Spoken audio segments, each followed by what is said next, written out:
Bien, pues muy buenas tardes España continental, buenas tardes Canarias, buenos días Buenos Aires, buenos días México, buenos días América. En general continuamos con nuestras sesiones de este seminario permanente y Congreso Internacional de Estudios Cruzados sobre la modernidad, que desde el año pasado, que era el del aniversario de números redondos, le estamos dedicando a Blaise Pascal.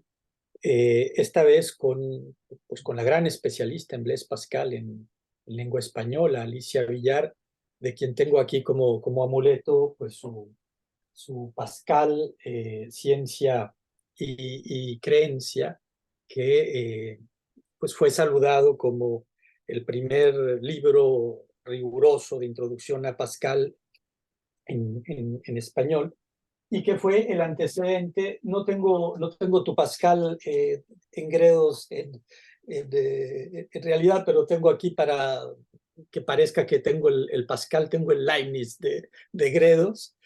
Alicia Villar es la autora de la introducción a la edición de Gredos de las obras de Pascal, ¿no?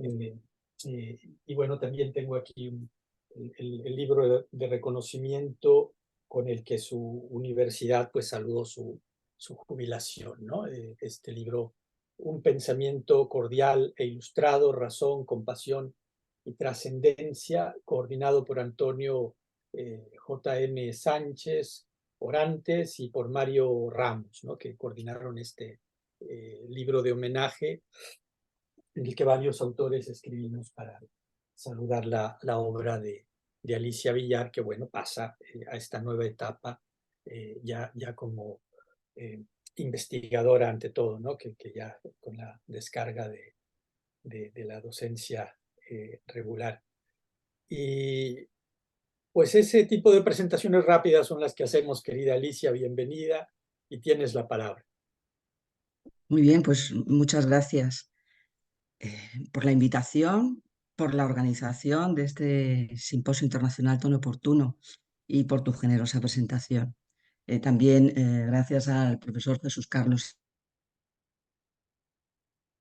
Hernández, y si puede ahora incorporar la presentación en PowerPoint, ahí se podrá seguir un poco el esquema de lo que va a ser mi exposición.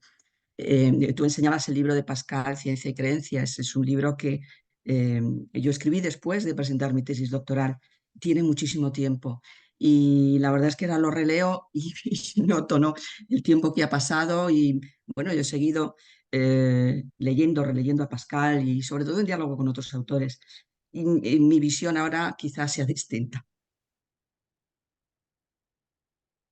Bueno, pues muchas gracias de nuevo. Y yo voy a tratar de leer para ajustarme a tiempo que nos mm, dejas y que luego se dedicará a un coloquio. Hace 100 años, Miguel de Unamuno, en su artículo La fe pascaliana, publicado con motivo del tercer centenario del nacimiento de Pascal, advertía: hay tantos Pascales como hombres que al leerle le sienten y no se limitan a comprenderle.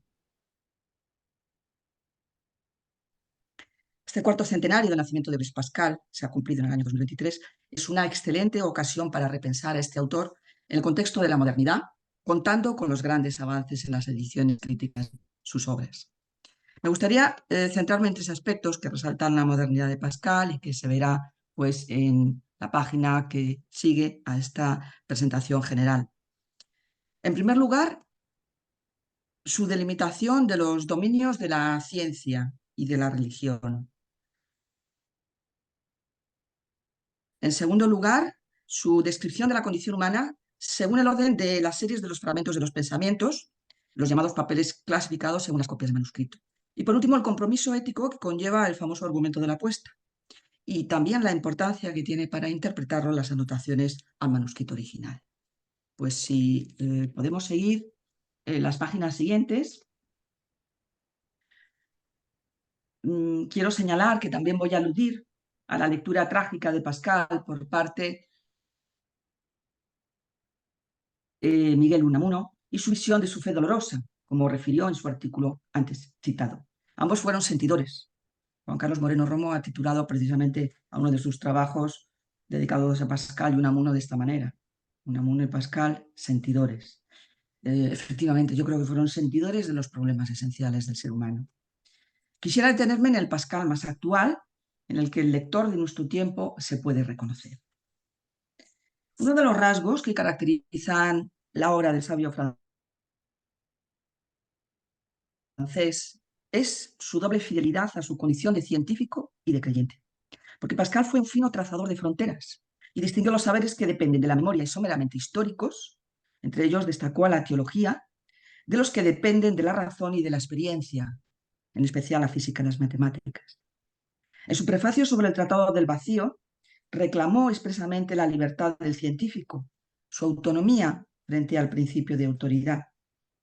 Denunció las dificultades impuestas a aquellos que, por ser creadores, son considerados infractores. No puedo yo pasar las páginas de la presentación del PowerPoint.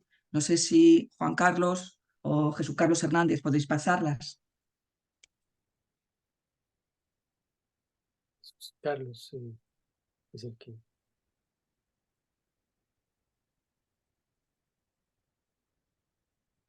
¿En qué página estamos entonces? Estamos en la página 2.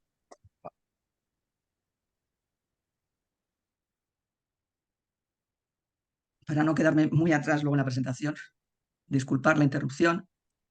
Ay, muchas gracias. Pascal denunció las dificultades impuestas a aquellos que, por ser creadores, eran considerados como infractores. Defendió el progreso de los conocimientos, como Francis Bacon, una tarea colectiva de la humanidad. Los secretos de la naturaleza están ocultos, advertía Pascal. Por ello, consideraba necesario multiplicar las experiencias. Señalaba, los primeros conocimientos de los antiguos proporcionaron, desde luego, grandes avances y sirvieron de peldaños. Más arriba, nos dice así, el hombre ha sido creado para el infinito, dado que se encuentra en la ignorancia en el primer estadio de su vida, pero se instruye sin cesar a medida que avanza en ella. Y más adelante, señala, todos los hombres juntos hacen un continuo progreso a medida que el universo envejece. La cita es del prefacio del Tratado del Vacío. Audaz en sus descubrimientos, atento a la racionalidad de la contingencia en el terreno de la física, Pascal fue muy consciente de que la creación y el uso de nuevos instrumentos transformaría la visión de realidad heredera de los antiguos, que es lo que había ocurrido con la nueva visión del universo a través del catalejo. Con todo, Pascal no se dejó deslumbrar por los nuevos avances. También intuyó que olvidar los límites de la razón y de la ciencia crearía ídolos con pies de barro. Como buen moderno, admiró el método geométrico. Era el más perfecto posible, pero sabía que no era aplicable a todos los saberes. Recordemos su famosa distinción del espíritu geométrico y del espíritu del finura. Como confesó Pascal a Fermat, el gran matemático, la geometría es el más bello oficio del mundo, pero en el fondo tan solo es un oficio. Por ello mismo, consciente del crecimiento de la indiferencia religiosa, quizá conocida en el ambiente mundano que había frecuentado, Pascal vio necesario cometer una nueva apología de la religión cristiana acorde con los nuevos tiempos, la modernidad. Optó por incitar a reflexionar sobre el sentido o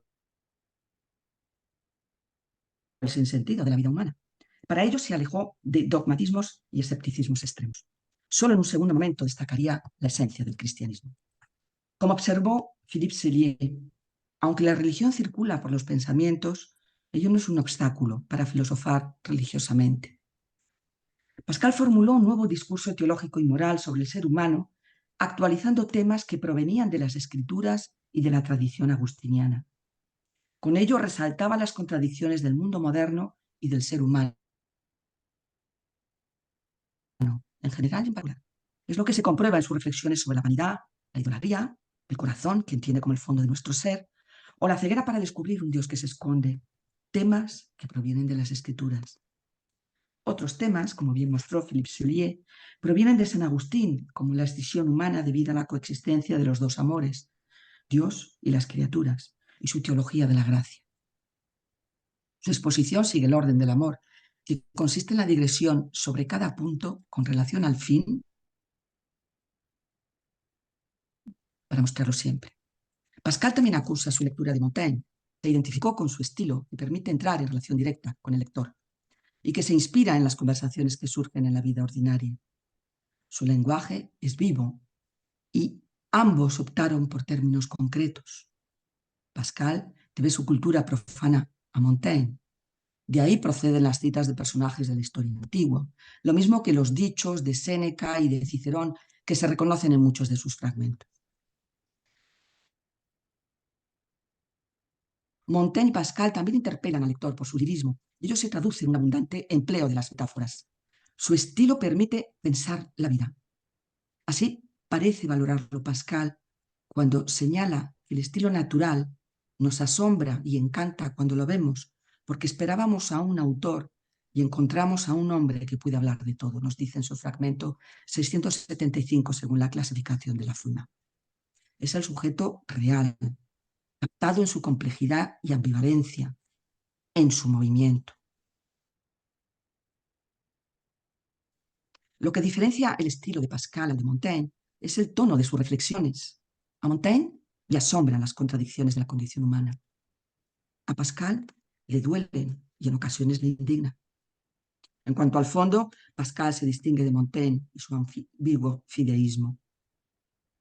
Para el autor de los pensamientos, solo a la luz de la revelación el hombre podrá superar infinitamente al hombre, como señala en otro de sus fragmentos. No le basta con la moral del hombre honesto, citada por Montaigne también.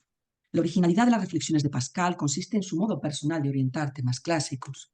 Él mismo advertía que su organización de los temas era nueva y se defendía ante posibles acusaciones, exclamando: como si las mismas palabras no formasen otro cuerpo de discurso a causa de una disposición diferente, igual que las mismas palabras forman otros pensamientos por su diferente posición. Por tanto, al leer los fragmentos de los pensamientos es preciso y clave tener en cuenta su posición. Entiendo por tal el lugar de un fragmento en particular en el conjunto de las series o legajos por él organizadas y encabezadas con un título. Como sabemos, podemos conocerlo mediante las copias del manuscrito original que conservan el estado de los papeles de Pascal a su muerte y es seguida actualmente por las distintas ediciones críticas de los pensamientos. Los fragmentos de la primera serie, titulada Orden, apuntan a la estructura general de una obra inacabada que, a modo de díptico, exploraría el enigma de la condición humana antes de adentrarse en el misterio de un Dios oculto. A mi juicio, la secuencia y la posición de esos 27 series de fragmentos que fueron clasificados por el propio Pascal con vistas a la presentación del proyecto de su apología en Port Royal resulta clave para seguir el diálogo y la argumentación con su interlocutor. Se trata de los 382 fragmentos de los 1010 de los que consta la edición de la FUNA. Recuérdese que hasta bien entrado el siglo pasado, las ediciones de los pensamientos buscaron facilitar la comprensión del lector.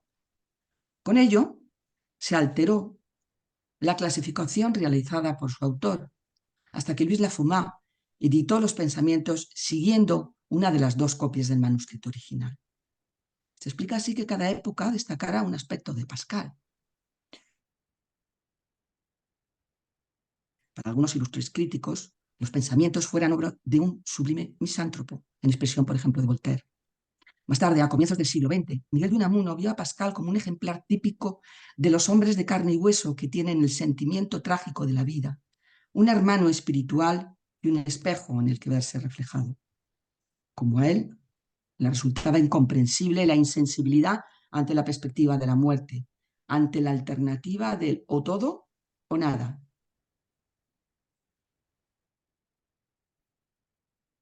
A finales del siglo XX, las interpretaciones de Lucien Goldman y de Clément Rosset abundaron en la visión trágica de la condición humana por parte de Pascal. Kolakowski, por su parte, subrayó la tristeza de su religión. Pero podríamos preguntarnos, ¿fue el mensaje definitivo del escritor francés? ¿Fue su fe dolorosa, como interpretó Unamuno? Si cada época ha destacado uno de los aspectos de su pensamiento, En el 19, su romanticismo. En el 20, su vertiente trágica. ¿Cómo leer hoy a Pascal? Las últimas décadas, tanto los estudios de las nuevas ediciones críticas de sus obras, en especial las de Jean Mesnard, Michel Legrand y Philippe Serier, y en español, las de Carlos de Dampierre y de Gabriel Albiac, permiten iluminar nuevos perfiles de este creador en todos los dominios científicos a los que se aplicó. Orientan hacia una lectura más integral de su obra. Destacan su búsqueda de la verdad y su espíritu de discernimiento. Es lo que se ha apreciado en los recientes congresos celebrados sobre Pascal, que señalan la complejidad y la actualidad de su pensamiento, así como la riqueza de las fuentes de inspiración, de una espiritualidad que en ocasiones le aproxima a los místicos. También la carta apostólica del Papa Francisco, dedicada a Pascal y a la que aquí se ha dedicado alguna que otra sesión, le muestra, y cito, como un infatigable buscador de la verdad que como tal siempre permaneció inquieto, atraído por nuevos y más amplios horizontes, y termina deseando que su obra luminosa y los ejemplos de su vida ayude a seguir hasta el final el camino de la verdad, la conversión y la caridad. Recordemos ahora el modo en el que Pascal afrontó el enigma de la condición humana y cómo llegó a destacar su desproporción, algo que también destacó en su fragmento Infinito Nada. Si podemos pasar, por favor, a la siguiente página.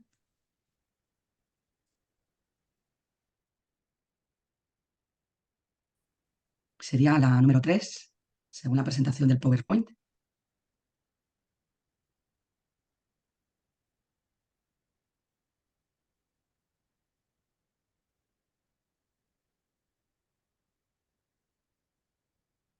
Voy avanzando mientras tanto y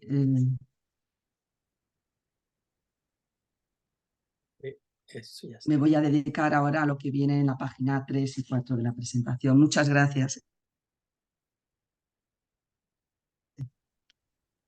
Pascal expresó sus vivencias y las de su interlocutor en primera persona. Hemos avanzado, tenemos que avanzar, perdón, hacia la, estamos en la 2, en la 3 y en la 4. Figura en pantalla la 2.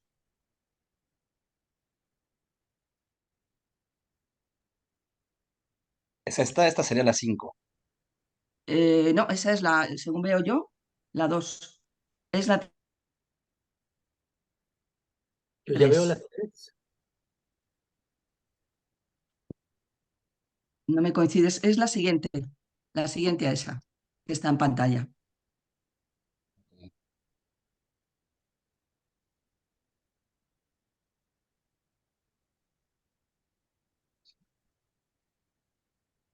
¿Sería esta? Yo veo otra. La siguiente, la siguiente. La 3 sería esta, la de la delimitación de los terrenos propios de la ciencia y religión. No, esa es la que viene para el argumento de la apuesta. Es la siguiente a esa, la 4.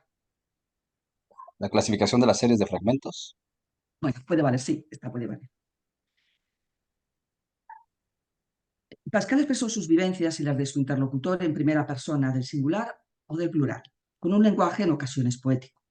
Como advirtió en uno de sus fragmentos, el 152, entre nosotros y el infierno o el cielo no existe más que la vida, que es la cosa más frágil del mundo. Frente al proyecto cartesiano de fortalecimiento del yo, Pascal quiso llevar a su lector al desconcierto y al descentramiento, a tomar conciencia de su fragilidad con el fin de despertar el anhelo de un fundamento sólido sobre el que cimentar la propia vida. Taylor observaba que la verdad que está detrás de la crítica de Pascal a la nueva concepción de la interioridad, en concreto sería la de Descartes, una interioridad autosuficiente, es que también preparó el terreno para la nueva increencia moderna. Los pensamientos cuestionaron los sueños de la modernidad y de un sujeto que aspiraba a elevar sus logros como una torre que llegara hasta el cielo, sin advertir que la altura de sus construcciones no contaba con la fragilidad del yo. Para Pascal, sin Dios no hay verdad plena y sin inmortalidad no hay felicidad honda. El fragmento titulado Desproporción, el 199, que pertenece a la serie 15ª titulada Transición, entendiendo por tal la transición del conocimiento del hombre al conocimiento de Dios, desarrolla la visión de la condición humana de Pascal apuntada en las series precedentes, también con relación al universo, cuya infinitud nos eclipsa. Advierte Pascal con dramatismo que ardemos en deseos de encontrar un asiento firme y una última base constante para edificar sobre ella una torre que se alce al infinito. Pero en realidad todo nuestro fundamento cruje y la tierra se abre hasta los abismos. La torre no se sustentaba en los cimientos seguros que Descartes exigía para alcanzar el edificio del saber, sino en arenas movedizas que amenazaban con derrumbar una nueva torre de Babel. Las ciencias y la filosofía pueden descubrir verdades admirables, sin duda, pero siempre serán parciales, advierte Pascal. Con ello parece intuir los peligros de un craso cientificismo que solo muy posteriormente se desarrollará. A su juicio, solo un fundamento firme en el que apoyarnos ofrecerá auténtico consuelo en tiempos de aflicción. Y ese fundamento no puede estar en el ser humano, frágil y ambivalente, un sujeto escindido que cruje, como dice en el fragmento antes citado.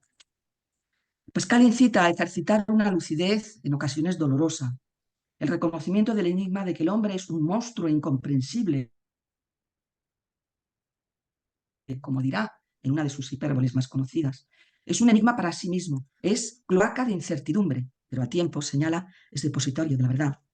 Con ello invita a derribar la presunción, como Montaigne, pero también a abrirse al misterio de lo inexplicable y escuchar a Dios, como señala en el mismo fragmento 131, justo después de criticar el escepticismo pirrónico. Y escuchar a Dios es para Pascal atender al propio interior y atender también a las Escrituras. En realidad, el propósito apologético de Pascal sobre la religión cristiana caería en el vacío si su interlocutor no experimentaba su fragilidad, su necesidad de salvación. Así, su descripción de la condición humana, desarrollada en toda la primera parte, tenía como objetivo provocar la inquietud de su lector, incitar la reflexión sobre sus creencias o sus increencias desde un punto de vista intelectual, afectivo y moral. El análisis antropológico que se detalla en las 10 primeras series, los fragmentos de los pensamientos, los llamados primeros papeles clasificados, en que están, que corresponderían a la primera parte, muestran las incoherencias inadvertidas de la vida social y mundana.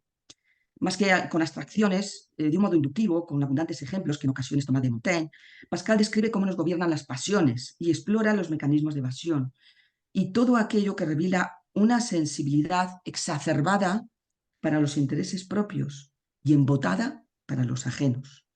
Con todo ello, el ser humano experimenta su escisión interna, pues al tiempo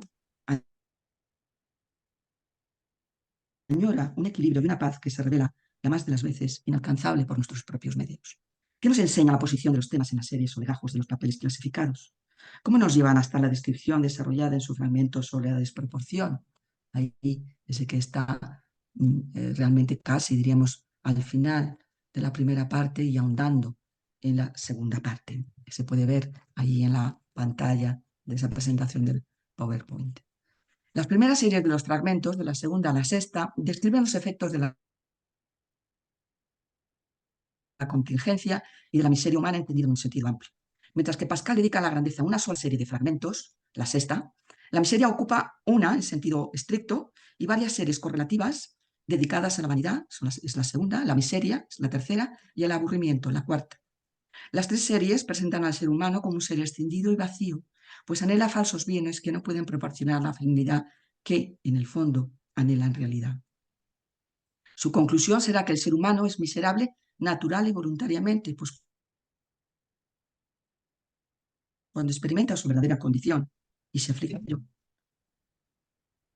Entonces, se distrae para no pensar en las adversidades, tema que abordará en la serie Diversión. Así, la atención preferente a lo insustancial, la imaginación de bienes ilusorios, nos hace vivir en permanente engaño. Después de abordar en la primera serie la cuestión del orden a seguir, y recordemos que cita las cartas y los diálogos, importante tener en cuenta esta estructura de diálogo con su interlocutor, Comienza Pascal con la vanidad, que resultará clave. Es una de las series más extensas y consta de 38 fragmentos. Pascal necesita que su interlocutor reconozca su propia vanidad, como un paso previo para admitir su miseria. La vanidad tiene una amplia significación. Equivale a frivolidad o banalidad, a búsqueda del reconocimiento, hasta llegar al extremo de perseguir la vanagloria. La vanidad despliega numerosos defectos y se vincula con la presunción. Por vanidad engañamos a los otros y nos engañamos a nosotros mismos. Con numerosos ejemplos que siguen a Montaigne, toma de la vida ordinaria o en ocasiones de la historia, también de Chagón, Pascal muestra cómo nuestra preocupación por temas irrelevantes descubre nuestra vanidad, entendida como superficialidad. Vanidad también significa importancia concedida a las apariencias. De ahí que Pascal dedica el fragmento más largo de toda la serie a describir el poder de la imaginación, que se descubre donde menos se la espera. Calificará la imaginación maestra de error y de falsedad, pues establece en el hombre una segunda naturaleza que nos domina por completo. Nuestros vicios, nuestra obsesión por lograr el reconocimiento ajeno, la fama, la vanagloria, muestran a diario el alcance de la vanidad y la presunción. De ella no se libran ni los científicos ni los estudiosos, nos dice Pascal, quizá pensando en sí mismo. Es tan grande la dulzura de la gloria, señala, que la amamos aunque esté ligada a la muerte. Vanidad también evoca el sentido bíblico de la vanidad de vanidades y todo vanidad, que nos descubre la experiencia de la temporalidad como caducidad, y es central en Namón. Nunca nos atenemos al tiempo presente, nos dice Pascal, porque de ordinario nos hiere, y así nuestros pensamientos se hallan ocupados en recordar el pasado o en anticipar el porvenir. Por todo ello, nos resulta sorprendente que algo tan evidente, tan claro como la vanidad humana, sea tan poco reconocida. Al igual que el egoísmo, explica que seamos absolutamente incapaces de ser jueces en la propia causa. De modo que quien no reconoce la propia vanidad, una de las cualidades más características del ser humano, es bien vano el mismo. Así Pascal prepara a su lector para que admita su verdadera condición, ignorancia, medio y inquietud, como resume el fragmento 24. Son esas verdades que desagradan y de las que hablaba en su arte de persuadir. Son aquellas verdades que hacen vacilar a lo que él llama un alma imperiosa a causa de que sigue regido por sus pasiones. Los efectos de la miseria, el siguiente paso y el título de la tercera serie de fragmentos. La descripción de Pascal sobre los males que aquejan a la condición humana anticipa a Schopenhauer. La vida humana oscila entre el sufrimiento y el aburrimiento. De hecho, Nietzsche calificó a Schopenhauer como un nuevo Pascal sin su cristianismo. Pascal nos dice que todos los hombres buscan la felicidad, pero en realidad no la encuentran donde suelen buscarla. Como Miguel de Unamuno, Pascal quiere hacer despertar del sueño de la inconsciencia y prefiere poner vinagre en las heridas del alma antes que adormecer con canciones de cuna. Para Pascal, miseria equivale a bajeza, a debilidad, a pequeñez. Consiste en percibir en múltiples experiencias la indigencia y la incapacidad humana, y sus descripciones, de nuevo, acusan la lectura de Chagón y de Montaigne. Destaca la debilidad que se traduce en las enfermedades, así como la conflictividad, es el origen de las guerras absurdas que llevan a la destrucción y a la muerte. La miseria humana explica la incapacidad para encontrar por los propios medios el bien supremo y la verdad plena. Efectos de la fragilidad que afecta a todas las dimensiones de la vida humana, a sus conocimientos, a sus sentimientos y deseos. Porque ¿acaso no constatamos la inadecuación entre todo lo que queremos y lo poco que realmente podemos? Los fragmentos dedicados a la injusticia, a la guerra, muestran tanto la incapacidad del deseo para lograr su objeto como la propia adecuación de los medios a los fines perseguidos. Así se explica la tiranía. Es el deseo de dominación fuera de todo orden, que lleva a querer conseguir por la fuerza lo que se debería conseguir por la persuasión o por la razón. A la miseria sucede el tema del tedio, en la serie cuarta, con solo 3 fragmentos que vinculan con el orgullo y la inconstancia. En otro fragmento posterior de los papeles no clasificados, Pascal señalará que el hombre no soporta estar solo en una habitación con sus propios pensamientos o con su vacío, y por eso emprende las más distintas actividades. La serie quinta, Razón de los efectos, expresión que procede del lenguaje de la física de Pascal, será una transición de la miseria a la grandeza, y varios fragmentos se titulan Opiniones del pueblo sano. muestran la graduación de opiniones del pro al contra según la luz que se tiene. Pascal distingue al menos 3 niveles: las opiniones de los ignorantes, que identifica con las del pueblo, la de los semisabios y la de los más clarividentes. También se lamenta de que no esté en nuestro poder regular nuestro propio corazón. La sexta serie por fin se dedica a la grandeza, con 14 fragmentos. Aquí Pascal reconoce la grandeza del ser humano, expresión que aparecía en su memorial. Apuntaba ahí, grandeza del alma humana. Los fragmentos de esta serie apuntan 2 sentidos de la grandeza humana. Uno de estos sentidos consiste en afirmar que nuestra dignidad consiste en el pensamiento, en la conciencia. Es una afirmación que parece plenamente cartesiana. De modo que para Pascal el ser humano no solo es contradictorio, mísero y grande a la vez, sino también paradójico, porque para él su grandeza consiste en la conciencia de la miseria, como sabemos. La conciencia nos distingue de los animales y también de las máquinas. Recordemos todo lo que él había trabajado en su máquina aritmética pascalina. En un segundo sentido, me gustaría destacar, porque será también central en la segunda parte de su obra, Pascal advierte que todo el edificio de los conocimientos humanos se asienta en el corazón, que por intuición o sentimiento inmediato conoce los primeros principios y accede a lo esencial. Es el famoso fragmento de la Fumá 110. Es el corazón quien siente que hay 3 dimensiones en el espacio y que los números son infinitos. El corazón es muestra de grandeza, es la facultad de lo infinito y lo absoluto, nos dice Soulier. El corazón siempre intuye y sobre él se apoya la razón que demuestra. Sin embargo, se lamenta Pascal, tenemos pocos conocimientos de esa clase y todos los demás solamente podemos adquirirlos por el razonamiento. El final del fragmento apunta a otro sentido de los conocimientos del corazón.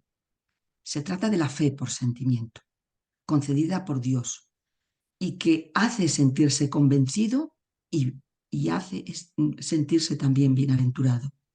Será el tema con el que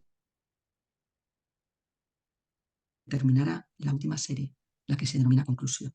Después del díptico trazado miseria grandeza, los 4 siguientes series, de la 7ª a la 10ª, presentarán las contradicciones de distintas perspectivas.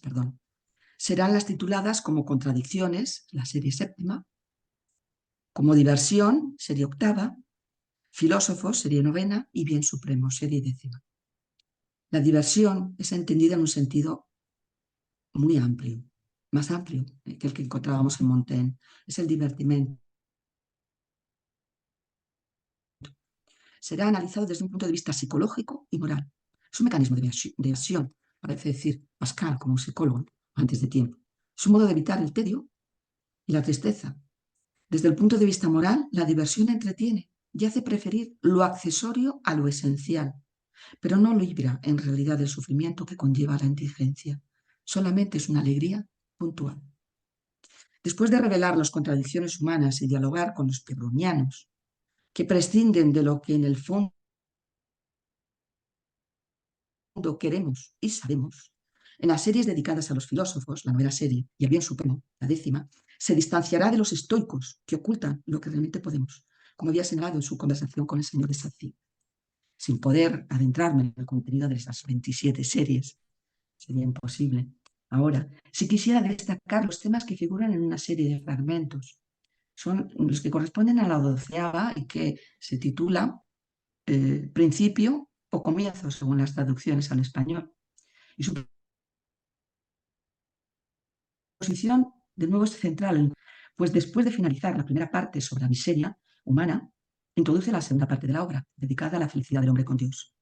Es ahí donde Pascal mostrará el remedio, en la segunda parte, donde aparecerá el mediador, destacando la importancia de la caridad y la atención a las escrituras. En la serie 12ª, Comienzo, destaca la conciencia de la fragilidad de la vida y el tránsito al plano práctico-moral. Si en la serie Vanidad Pascal había observado con ironía que nos afligimos por temas irrelevantes y olvidamos lo que resulta esencial, en la 12ª va a prevalecer el tono trágico. hay dos grandes temas que se plantean en esta serie: nuestro destino mortal y el partido o la postura a adoptar en la vida en consecuencia. Advierte Pascal: corremos sin temor hacia el precipicio después de haber puesto delante de nosotros algo que nos impide verlo. Es el fragmento 166. Perseguimos la felicidad puntual, ha visto en la serie sobre la diversión, y olvidamos el último acto de la comedia. Al final nos dice todo acaba igual. Se echa una paletada de tierra sobre la cabeza y con ello se termina la función. Es el fragmento 165. El tono trágico es innegable. Por este motivo, observa Pascal, importa para toda la vida saber si el alma es mortal o es inmortal. Unamuno se reconocerá en este fragmento 164.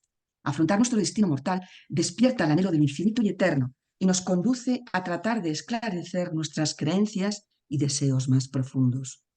Y es en este momento del recorrido de Pascal, y de acuerdo con Jean Mesnard y Louis Lafuma, en el que quizá pudo incluirse su conocido argumento de la apuesta, pues alude en varias ocasiones de la serie Comienzo a la regla de los partidos, un problema que como matemático había afrontado en su geometría del azar y que también de algún modo está reflejado en su argumento de la apuesta. Si por favor podemos pasar ahora a la siguiente página que versa sobre el esquema de la apuesta.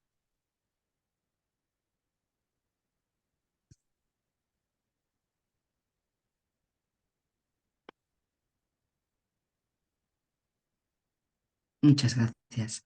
Voy a ir rápido sobre este esquema porque me interesa ir más despacio en la segunda parte del argumento y del fragmento para resaltar esa perspectiva práctico-moral a la que hacía referencia. Lo que vamos a ver en el argumento de la apuesta, a mi juicio, es el paso de la incertidumbre teórica a la certeza práctica, moral. Para Pascal no es posible, ya lo hemos visto, la felicidad plena si todo acaba con la muerte, porque la inmanencia no es capaz de satisfacernos, pues nuestros deseos y anhelos más profundos son de eternidad. Este es un punto esencial que unirá a Unamuno con Pascal y en diversas ocasiones admitirá don Miguel. Me ocurre lo que a Pascal, esa negligencia en un asunto en el que se trata de ellos mismos, de su eternidad, de su todo, me irrita más que me enternece, me asombra y me espanta. Es para mí, como para Pascal, cuyas son estas palabras, un monstruo. Se puede encontrar la cita tanto en el sentimiento trágico de la vida, en el capítulo 3, como en su escrito titulado Mi confesión. Y precisamente, a mi juicio, el hecho de la muerte confrontada con el deseo de pervivencia es uno de los ejes esenciales del argumento de la apuesta. Vamos a ir rápidamente sobre la parte inicial. El fragmento, recordemos, se titula Infinito Nada. Es el fragmento de Lafuma 418, perdón. Y como es sabido, es un manuscrito repleto de anotaciones. Recordemos que no estaba incluido entre los papeles clasificados por él y no podemos saber con certeza el lugar que hubiera ocupado en el conjunto de la obra de haber sido terminada por Pascal. El argumento, recordemos también, no es una demostración y tiene en cuenta todas las dimensiones de nuestro ser, la corporalidad, la inteligencia y la afectividad. Corresponden a los tres órdenes de realidad, los cuerpos, la inteligencia y la caridad, vinculada con la voluntad. Estos tres órdenes son una de las claves de la antropología y la teología de Pascal, pues estos tres órdenes tienen para él una dimensión ontológica, antropológica y axiológica. Es importante recordar la estructura del fragmento, porque es un diálogo, lo sabemos, sobre la existencia de Dios inicialmente entre un escéptico, indiferente, es un libertino, instruido, desde luego, dados los razonamientos matemáticos que aparecen al comienzo del argumento, y un creyente que parece comprender muy bien las dudas del escéptico. De hecho, en la parte final se recoge una especie de testimonio que parece ser de Pascal. Vamos a resumir, por tanto, el contenido inicial. Pascal comienza reflexionando sobre el infinito numérico. Sabemos que como matemático había indagado el infinito y la probabilidad, temas muy presentes en el argumento. Sus reflexiones sobre el infinito numérico y que aparecen al comienzo del argumento, concluyen con una observación, que nos resulta incomprensible aquello que, sin embargo, no deja por ello de ser. Sería, diríamos, un punto de encuentro inicial entre el creyente y el incrédulo o el escéptico. De ahí, de esa, diríamos, lo incomprensible no deja por ello de ser, va a pasar al infinito metafísico, Dios, con el que no guardamos ninguna proporción. Es curioso, de nuevo aparece el término proporción, aquí, que tan central ha sido en el argumento que veíamos como, digamos, tan central para conocer la condición humana en Pascal. Entre Dios infinito y nosotros seres finitos, por tanto, hay una tremenda desproporción. Nuestra razón no puede resolver el asunto de existencia, sabemos que dice Pascal, como después dirá Kant, no sobrepasa. Este es un punto de encuentro para avanzar en el diálogo con su interlocutor. Y sin embargo, no hay más que dos opciones: Dios es o no es, como un juego en el que se apuesta o cara. Cuando el incrédulo o escéptico observe que lo justo es, por tanto, no apostar, podríamos decir, la suspensión del juicio irónica o escéptica, Pascal contestará que abstenernos es posible en teoría, pero no en la práctica, en la vida. ¿Por qué? Porque estamos embarcados, es la expresión de Pascal. Vivir implica tomar decisiones, de continuo lo hacemos, a pesar de la incertidumbre. En este caso se trata de optar por una de las dos alternativas. En el fondo, vivir como si Dios existiera o no, querer creer o no, esperar o no. Con ello, Pascal abandona el plano teórico y se va a adentrar en el plano práctico-moral. En ello me voy a detener, si podemos ver ahora la siguiente página, y comprobar esa especie, diríamos, de salto de lo teórico a lo práctico-moral, salto en términos, diríamos, kierkegaardianos. Lo único razonable, señala Pascal, es analizar las pérdidas y ganancias que conlleva apostar a favor o en contra de la existencia de Dios. Ahora bien, es importante subrayar el punto de vista, porque es el punto de vista que va a buscar el bien, la felicidad y la voluntad. Y es aquí donde Pascal introduce ya no la existencia de Dios, sino la cuestión de la inmortalidad, que hemos visto, que de alguna manera se apunta en la reflexión sobre esa visión trágica de la muerte humana en esa serie que comentábamos anteriormente. Concluye, sabemos, Pascal, que es ventajoso arriesgarse y apostar a favor, ya que hay una vida infinitamente feliz que ganar y nada que perder. Claro, nada que perder, vista su descripción de las contradicciones de la condición humana que ha desarrollado en toda la primera parte de la obra. Para Pascal, la diferencia es esencial porque no es cuantitativa, es cualitativa. Hay una desproporción entre lo finito y lo infinito, entre nuestra muerte y la eternidad, entre lo que se puede ganar y perder, porque compensa la incertidumbre y el riesgo que admite indudable de nuestra apuesta. Llegados a este punto, el escéptico o indiferente advierte que comprende las ventajas de dicha elección, pero ¿cuál es la trama o el revés del juego? Es la expresión de Pascal. La respuesta de Pascal en una anotación que está lamentablemente sin desarrollar es que la trama del juego son las escrituras y todo lo demás apunta. Es el contenido precisamente de la segunda parte de la apología. Su interlocutor no parece convencido. Señala una nueva dificultad. Está hecho de tal forma que no puede creer. Entonces, ¿qué puede hacer? Y aquí Pascal señala que si queremos creer, hay que trabajar en la disminución de las pasiones, porque son los obstáculos reales para creer. Ayudará también seguir los rituales de la fe cristiana, dada la importancia de las costumbres, lo que corresponde a la máquina en el sentido cartesiano del término, como señaló Gilson, lo que se refiere a nuestra corporalidad.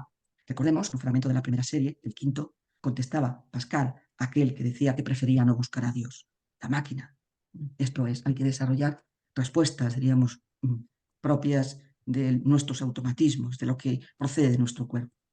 Con todo ello, volvemos al argumento, señala Pascal al incrédulo, no perdemos nada.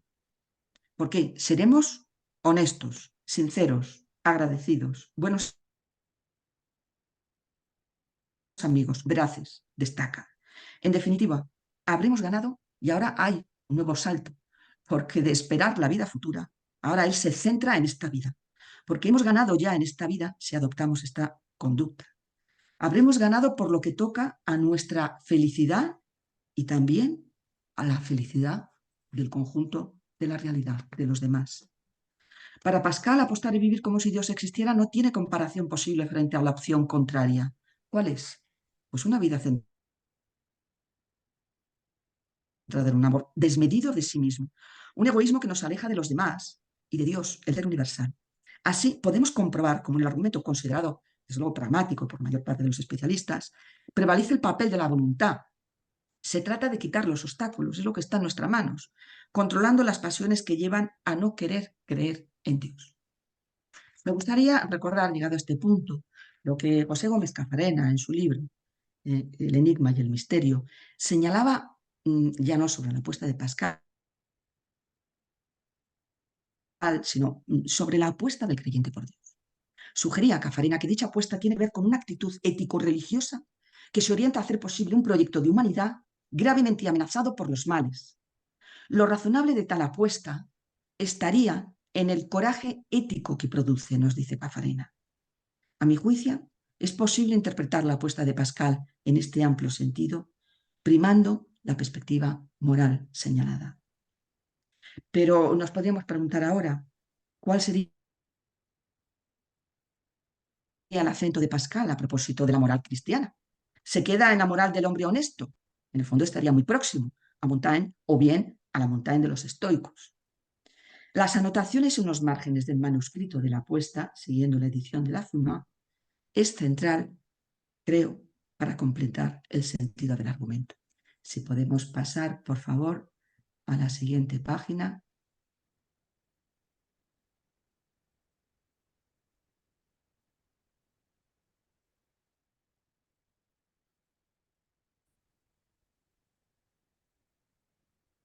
Recordemos que es una anotación en los márgenes del manuscrito original. Voy a destacar varios fragmentos. Son los que vienen a continuación del argumento de la apuesta, según la edición de la FIMA, y está en la serie, recordemos, de los papeles no clasificados.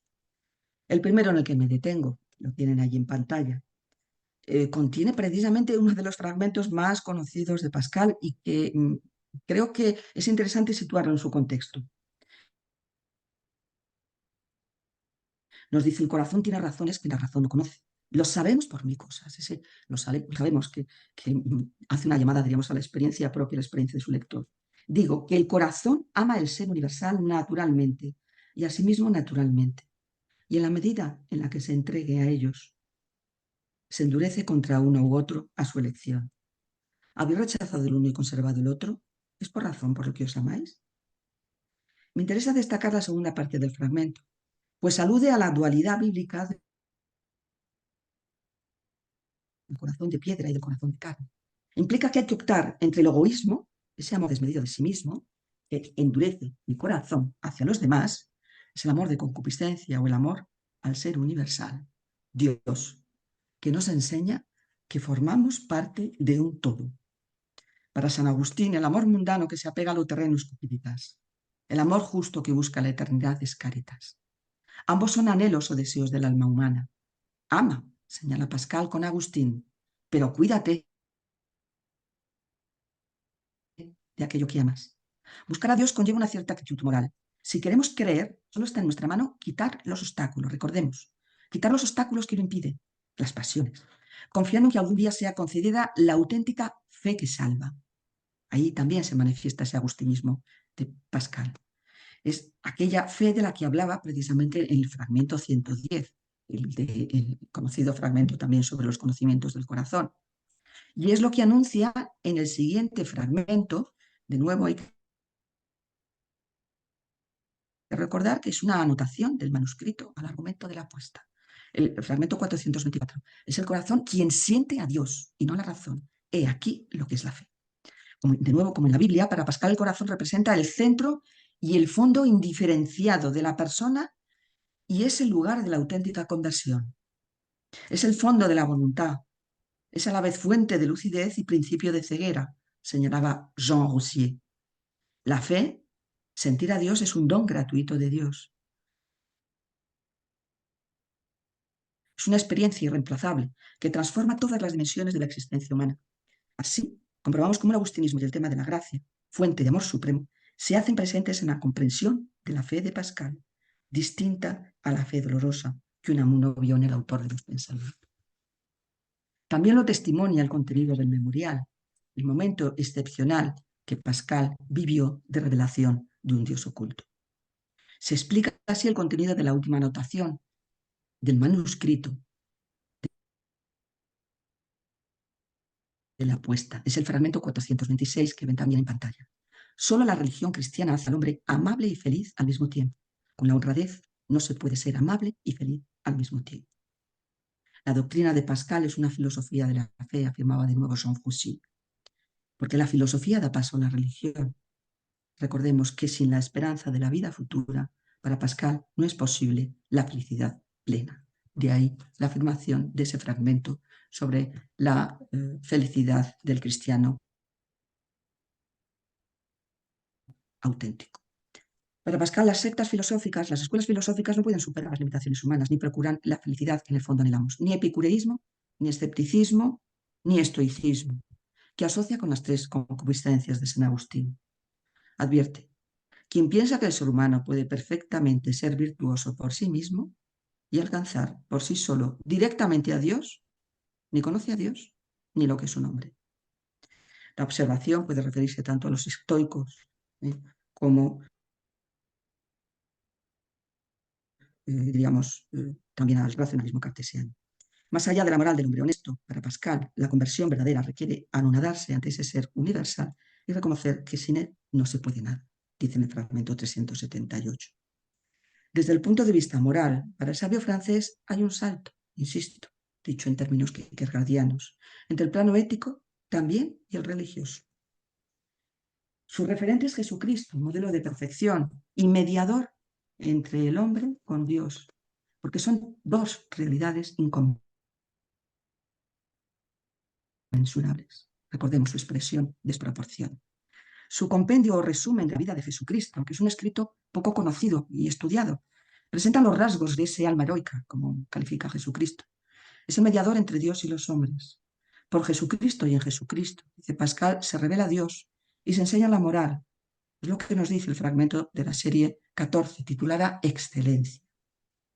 En el fragmento 189 nos dice, por Jesucristo conocemos al reparador de nuestra miseria, que nos descubre el orden de la caridad.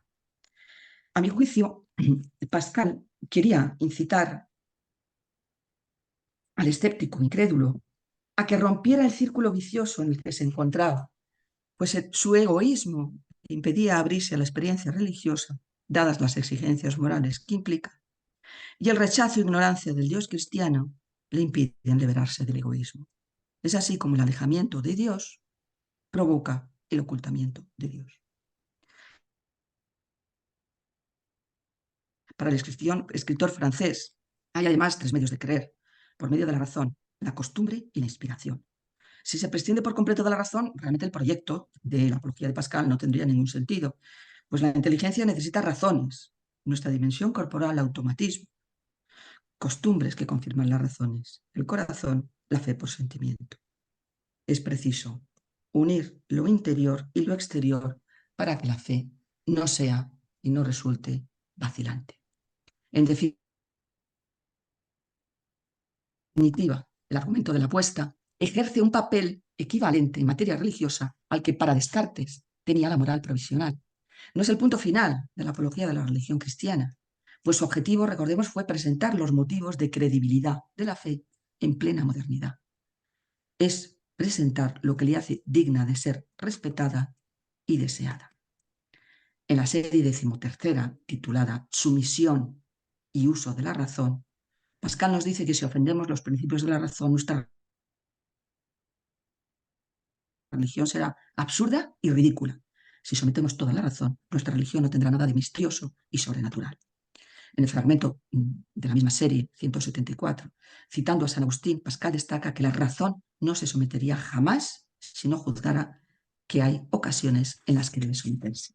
Y ahora sí que, ya debido al tiempo, voy a las reflexiones terminales con las que voy a acabar. Si por favor pasamos ya a la última página.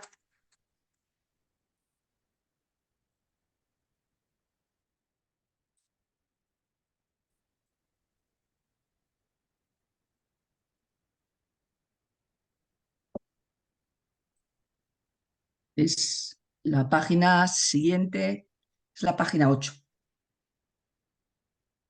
según la presentación del PowerPoint. Esta es lo que he visto en los manuscritos que corresponden al argumento de la apuesta, y en la siguiente aparecen las ideas con las que ya quisiera terminar mi intervención. Sería la número 8. El corazón, perspectiva moral, ¿no? Es lo que... La siguiente. No, esa ya es la que termina, la número 8. No sé qué pasa con la ordenación. La 8 es la del corazón, perspectiva moral, y la última es la de muchas Entonces no gracias. corresponde con mi numeración, con la que veo en pantalla. No sé qué ha pasado. Bueno, pues nada, termino. Bien, para concluir, quisiera destacar que el pensamiento de Pascal siempre ha despertado fobias y filias, lo sabemos, nunca deja indiferente. Sus escritos incitan a seguir preguntándose por aquello que de puro insondable consideramos inexistente, impensable, o a reformular como un enigma aquello que creíamos saber. El autor de los pensamientos destacó la inseguridad, la inconsistencia, la inestabilidad de la existencia humana, la ausencia de un fundamento firme y estable en nosotros mismos. Y ahí su diagnóstico: sin Dios, el ser humano, que es constitutivamente ambivalente, no renuncia a su egoísmo y construye nuevos absolutos a los que rinde culto. Es lo que resume con el término miseria, a la que nadie se sustrae, tampoco las sociedades modernas.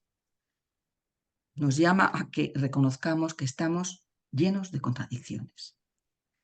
A su juicio, olvidar la miseria humana lleva al orgullo y presunción de los estoicos, de los racionalistas, quizá también. Pero resaltar solo la miseria humana puede derivar la desidia o la desesperación. Pascal alienta a su interlocutor a que aspire a una esperanza que afecte al centro del ser humano y oriente toda su existencia. Su añoranza de lo sagrado es lo que le conduce al orden del amor de Dios. Fuera de las verdades demostrativas de la razón, del espíritu geométrico, experimentó que no hay verdad más plena que la caridad, el ordo amoris, que sobrepasa la razón instrumental del cartesianismo y representa el punto de vista absoluto a partir del cual se ordenan los puntos relativos. El amor de Dios restaura el amor debido a nosotros mismos. Es un vínculo de fraternidad que asigna a cada cosa su sitio, como señaló en el fragmento 368, que nos dice así: para ordenar el amor que nos debemos a nosotros mismos, hay que imaginar un cuerpo lleno de miembros pensantes, porque somos miembros del todo, y ver cómo debería amarse cada miembro de ese todo. Es un fragmento de la serie 26, Moral Cristiana. La carta apostólica del Papa Francisco también destaca que Pascal quiso recordarnos cómo fuera del amor no hay verdad que valga. Así, el pesimismo antropológico y moral no fue la última palabra de Pascal. Es verdad que hay en él una llamada a la estética, hay verdad que le resulta odioso el endiosamiento del yo, que es lo que lleva a que cada individuo quiera constituirse en centro de todos y constituirse, como nos alerta muchas veces, en un tirano. Sin embargo, en su espiritualidad cristocéntrica y con abismos de misticismo, hay un lugar para la esperanza y la fe. Se comprueba en sus escritos espirituales y en su memorial, donde lejos de la fe dolorosa, de nuevo, que el mundo vio en él, Pascal destacó la certeza y la alegría de un momento excepcional de revelación de un Dios que se esconde. Y así, en plena modernidad, el escritor francés expresó la inconsistencia del ser humano, pero también las razones para tener esperanza. Subrayó el dinamismo espiritual de la afectividad, tránsito del enigma de la condición humana al misterio de Dios, que enseña el camino a través de su mediador, nos dicen los fragmentos 189 y 378. Como destacó Charles Taylor, para Pascal el bien y el mal se baten en el corazón humano. De ahí el papel definitivo otorgado al amor y a la caridad. Es la última certeza moral, como nos dice su fragmento 926, con el que terminaré. Nos hacemos un ídolo con la verdad misma, porque la verdad sin la caridad no es Dios. Y es su imagen y un ídolo al que no hay que amar ni adorar. Fin de la cita. Pues muchas gracias, ahora sí, por su atención y disculpen que no ha habido mucha correspondencia siempre con el número de la presentación en PowerPoint y la exposición oral. Gracias a los No, dos, gracias. Gracias a ti, al Ali. profesor Juan Carlos Moreno Romo y también al profesor Jesús Carlos Hernández por la paciencia para estar pendiente de la presentación. No, gracias a ti por esta exposición tan profunda, tan sólida, tan interesante. Creo que he abusado del tiempo porque no sé si más de una hora.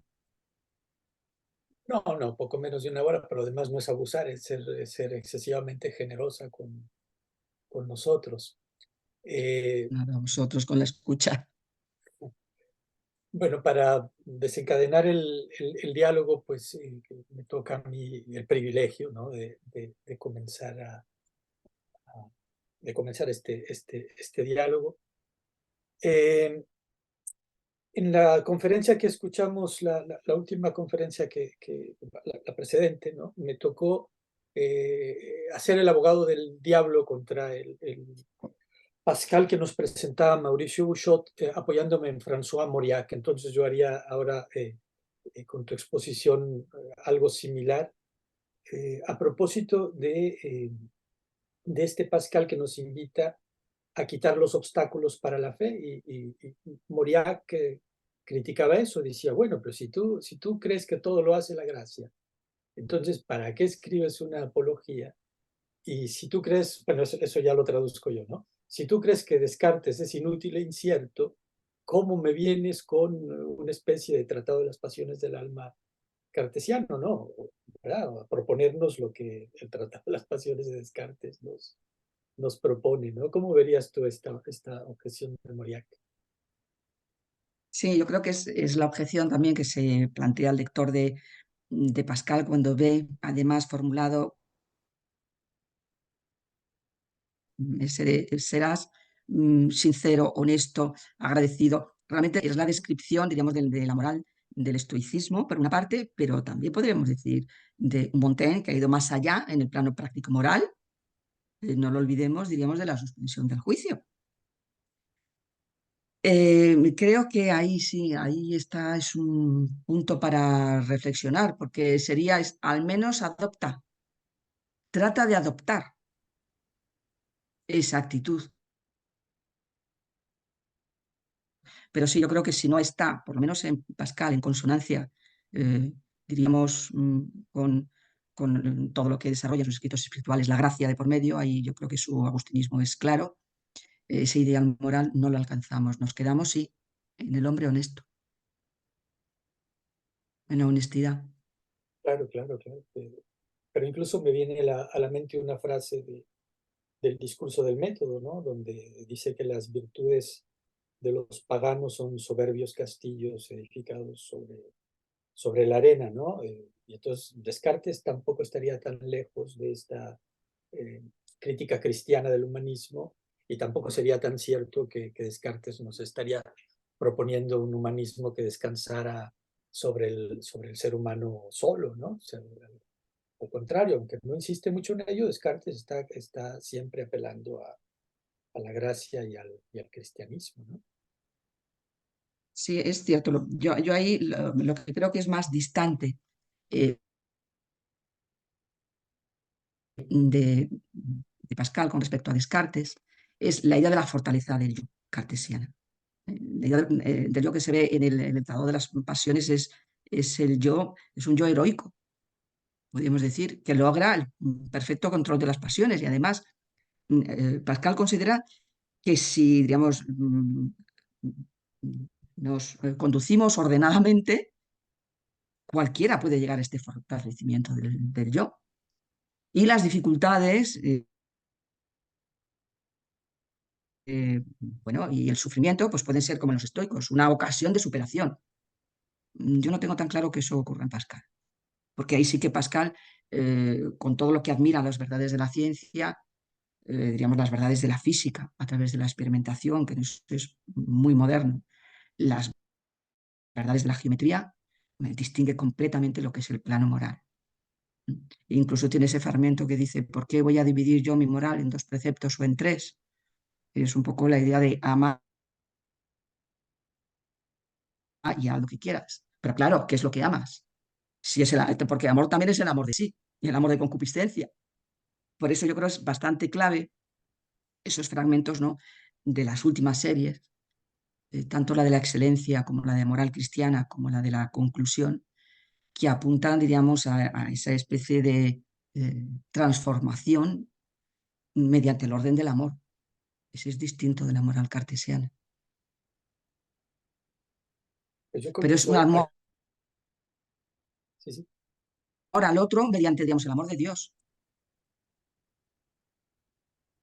No sé si lo ves así, Juan Carlos.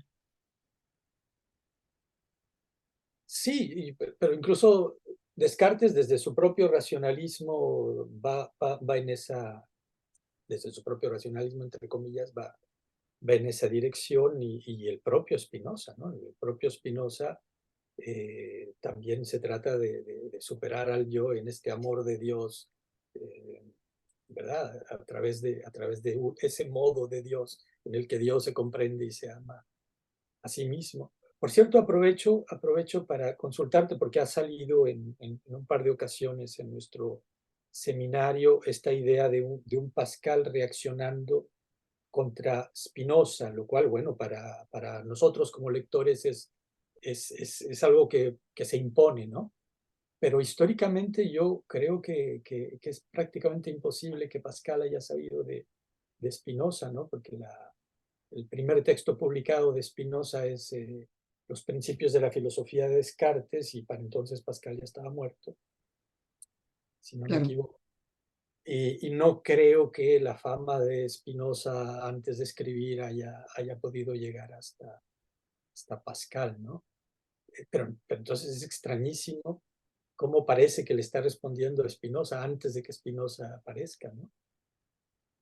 Yo creo que para Pascal sí que es claro frente a Descartes, diríamos, el racionalismo con respecto a la existencia de Dios, el anticipar que racionalmente no podemos demostrar ni la existencia de Dios ni la inmortalidad del alma. En este sentido, diríamos, anticipa un poco, ¿no?, lo que sería el espíritu kantiano. Por la razón humana no podemos demostrarlo.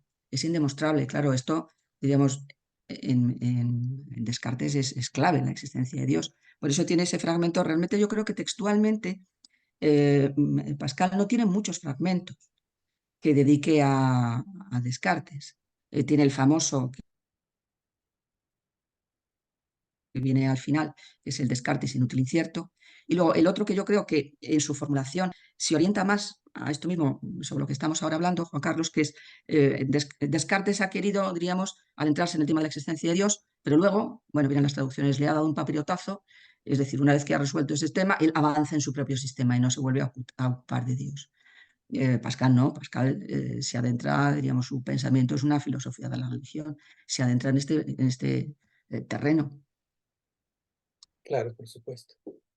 Yo invito a quienes Y no sigue su propio sistema, ¿no? La filosofía llega donde llega, luego ya se adentra en el otro plano. invito a quienes nos acompañan y quieran sumarse al diálogo a que, bueno, que lo manifiesten y si pueden abrir su micrófono e intervenir. Mientras esto sucede, yo abusando pues de la oportunidad, también acordándome de tu edición, que no la cité hace rato, ¿no?, de los escritos espirituales de Pascal, en donde tú misma subrayas por allí en la página 34, ¿no?, el contraste que hay entre estos opúsculos y las grandes obras, los pensamientos y las provinciales, ¿no? Subrayas el contraste que hay entre estas dos obras. Y también justamente en Pascal, Ciencia y Creencia, dices, no sé si sigues pensándolo ahora, ¿no? Que las provinciales son una obra colectiva, ¿no? O sea, que la presencia de Arnaud y de Nicole en esta obra es bastante más que anecdótica, ¿no? Entonces, querría preguntarte, ¿qué piensas de este contraste, ¿no? Entre esas obras eh, previas de Pascal y el Pascal de las provinciales, en donde participaron estos dos autores, y el de los pensamientos, que de alguna manera podríamos entenderlo en esta inercia, y que pues justamente están escritos en Port Royal o en relación directa con Port Royal, ¿no? ¿Cómo ves Sí, esto? yo creo que muchas gracias, Juan Carlos, que tenemos ocasión, que hemos colaborado en diversas ocasiones y tenemos ahora sí ocasión de intercambiar perspectivas. Desde luego es muy interesante todas las cuestiones que planteas. Con respecto a la diferencia de los pensamientos y provinciales, hay semejanzas y diferencias. Semejanzas, quizá el estilo directo, que se mantenga, digamos, ese difícil equilibrio que tiene Pascal en incluir tanto observaciones, bueno, la ironía extrema, mucho más en las provinciales, sobre todo conforme va avanzando la obra, con el tono, diríamos, de indignación y, diríamos, el tono muchas veces, eso, desgarrado, ¿no? Trágico. Ese difícil equilibrio de esas dos vertientes yo creo que lo domina muy bien. Claro, no tenemos nada más que fragmentos en los pensamientos, eso lo podemos ver en los fragmentos más largos, ¿no? En los que tienen un desarrollo. Por ejemplo, yo señalaba, ¿no? La ironía que hay en determinadas series conforme va avanzando la obra, ¿no? En la primera parte, en la descripción del hombre con Dios, es curioso porque lo que señala después de eso del divertimento es déjate de divertimentos, cómo te sitúas ante el hecho de nuestra condición mortal. Deja de mirar a otro lado, que es el sentido que él tiene del divertimento. Entonces, tiene, diríamos, en cuanto a estilo, esa viveza, que es lo que yo creo que hace de Pascal un clásico, porque si no, por los demás, digamos, los autores contemporáneos, empezando por Nietzsche, por muchos otros, pues esa filosofía desde el cristianismo pues ha sido también blancos de ataques pues, por las razones que apuntaba yo, porque es verdad, y eso se ve en sus escritos espirituales. Hay en Pascal ascetismo, como lo hay en muchos de los autores, digamos, de la espiritualidad del siglo XVII. Hay desapego, hay, todo eso está, todo eso está. Y claro, eso prepara la crítica de los humanismos. Entonces, lo que hay, y eso yo creo que sí que lo he visto posteriormente, por eso porque he seguido leyendo otras cosas, no solamente de Pascal, sino de otros autores. mm, Pascal no entra muy a fondo en lo que fue, digamos, la moral de los jesuitas, que es tratar de dialogar también con, digamos, los grandes cambios que había propiciado el Renacimiento y la modernidad. Entonces, en eso, ahí se queda en los excesos que los hubo de determinados autores. Entonces, con respecto a los conocimientos teológicos, sabemos por la biografía que escribió su hermana Gilberta que Pascal, que tenía una memoria prodigiosa y absolutamente envidiable, ¿no? eh, conocía muy a fondo y muy bien la Biblia, las escrituras que él siempre tanto cita. Conoce desde luego bien la obra de San Agustín, conoce no solamente la obra de Jansenio, sino la espiritualidad de Saint-Cyran, que es un poco distinta, diríamos, al rigorismo de Jansenio. Entonces, sí, quizá yo matizaría mis afirmaciones, porque desde luego, en un sentido, tanto Arnauld como Nicole eran académicos, claro, es que eran profesores de la Facultad de Teología. Entonces, los conocimientos de tipo académico que tenían no eran comparables con lo que tenía Pascal. Y ahí sí que, diríamos, insisten muchas veces los especialistas que facilitaron, diríamos, determinados textos a Pascal. Ahora que no tuviera esos conocimientos teológicos, no lo creo. Los tenía, desde luego que los tenía. Luego la crítica que yo le haría allí a las provinciales es esto, que va cambiando también el tono, porque conforme van, digamos, creciendo las condenas de los escritos del círculo de Port Royal, pues lo que comienzan siendo observaciones irónicas se van transformando en indignación, y lo que es indignación se convierte en acusación, y entonces, bueno, va cambiando también el ritmo, ¿no?, de las cartas provinciales. En los pensamientos, pues bueno, yo creo que el gran giro ha sido conocer, pues desde Afirmar, la posición de los diferentes fragmentos. Porque, por ejemplo, el Pascal que conoce Unamuno, pues Pascal que conoce Unamuno, pues que pudo conocer lo que también sabía un buen amigo suyo, que era Jacques Chevalier, que fue editor también y estudioso de Pascal, diríamos como sobre Pascal, pero las ediciones que Unamuno manejó en vida no eran las ediciones, diríamos, a partir de la firma, porque esas se desarrollan en la segunda parte del siglo XX y Unamuno muere en 1936, ¿no? Entonces, por ejemplo, ese fragmento, el corazón tiene razones que la razón no conoce. Pues no es lo mismo que se coloque antes que después. Y es que se coloca después, es una anotación del manuscrito del argumento de la apuesta. Yo creo que es como Pascal viene a decir, bueno, sí, quita los obstáculos, si desde luego actúas conforme a lo que dice la moral cristiana, pues qué bien, porque serás honesto, justo, etcétera, etcétera. Ahora, que sepas que digamos, la auténtica fe que salva viene por otra vía. Y es gratuito. No es algo tan mecánico como si no parece que se queda en el argumento de la apuesta. Pues cambiando de enfoque e insistiendo no tanto entonces en el contraste entre el resto de sus obras y estas dos obras principales, escuchando esto último que me dices y pensando más bien en la continuidad, pero apoyándome siempre en Mauriac como crítico de Pascal, quisiera traer a cuento una idea que ya cité en contraste con la carta del Papa, ¿no? Donde nos presenta a un Pascal pues en beatitud, ¿no? Constante, permanente, mientras que Mauriac insiste en que había en Pascal precisamente esa pasión de la gloria, del honor a la que tú has hecho referencia en tu exposición, y que se manifiesta, por ejemplo, antes de en las provinciales, pues en su polémica con Noel, ¿no? Sobre el vacío, y que también habría que verla antes en su persecución de Santange, se llamaba, ¿no? Sí, Este Sotonge. carácter, ¿no? Entonces, había en Pascal este furor polémico, ¿no? Esta voluntad de tener razón, que quizás esté en el corazón, bueno, que seguramente está en el corazón mismo de las provinciales, ¿no? Y entonces eso de actitud permanente, nada, al final tal vez, pero Sí, yo creo que ahí, gracias por el recordatorio de la obra de Mauriac. Yo lo leí, pero hace tiempo, y no lo tengo ahora muy fresco, pero con este comentario tuyo lo voy a releer, porque seguro que ahora veo cosas distintas de las que en su día encontré cuando lo leí.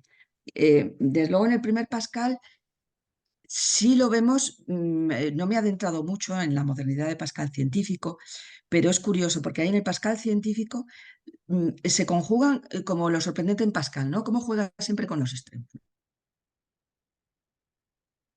Porque como científico me parece curiosísimo que quiera, diríamos, mostrar algo, entonces parecía que se demostraba que es que el vacío existe y quiere hacer experiencias para mostrar que, o quiere calcular el infinito, o quiere, pues eso, operar matemáticamente con el azar, es porque se llama geometría del azar. Es decir, cómo los contrastes no solamente están en su visión de la condición humana, sino que parece que es propio diríamos, del carácter, en el sentido más amplio del término, de la mentalidad de Pascal, ¿no? El ver esos contrastes y el jugar, ¿no? El ir más allá de lo que racionalmente parece susceptible de ser representado intelectualmente. Entonces, junto con esa audacia, para mostrar eso, los experimentos en torno al vacío, hay en él una gran prudencia. Y eso se ve, por ejemplo, muy joven, porque uno de los primeros inventos por los que es conocido es la máquina aritmética. Entonces, para la máquina aritmética, que ahora que se habla tanto de inteligencia artificial, entonces también era una máquina que, claro, realizaba operaciones Pascal se refiere que a las operaciones esenciales de la matemática, que solamente eran referidas, digamos, al intelecto humano. Entonces era un verdadero reto.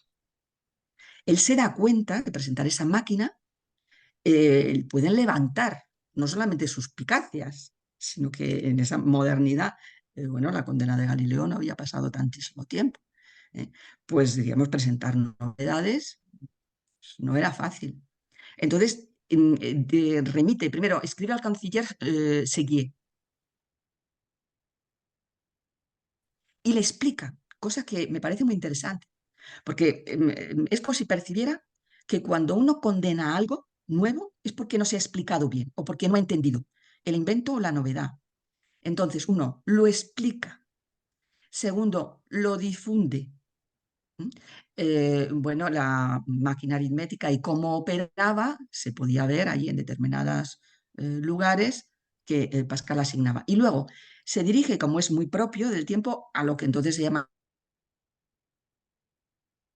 los grandes, pues a la reina Cristina de Suecia, etcétera, etcétera, para enseñar y explicar por carta en qué consiste. Y al tiempo, que es otro de los rasgos, yo creo que acaban de perfilar esta complejidad, ¿no? de lo que es la personalidad de Pascal. Trabaja en la patente de los inventos que realiza. Entonces aquí tenemos audacia por una parte, prudencia por otra, y diríamos, quieres salvar el nombre, la autoría, la originalidad.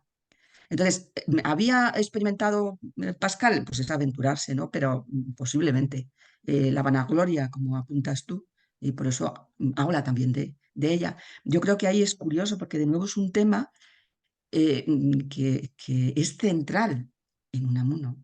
Unamuno también comienza a preguntarse por la vanagloria y comienza dándose cuenta que la vanagloria en el fondo es un modo de buscar, en términos dichos de Spinoza,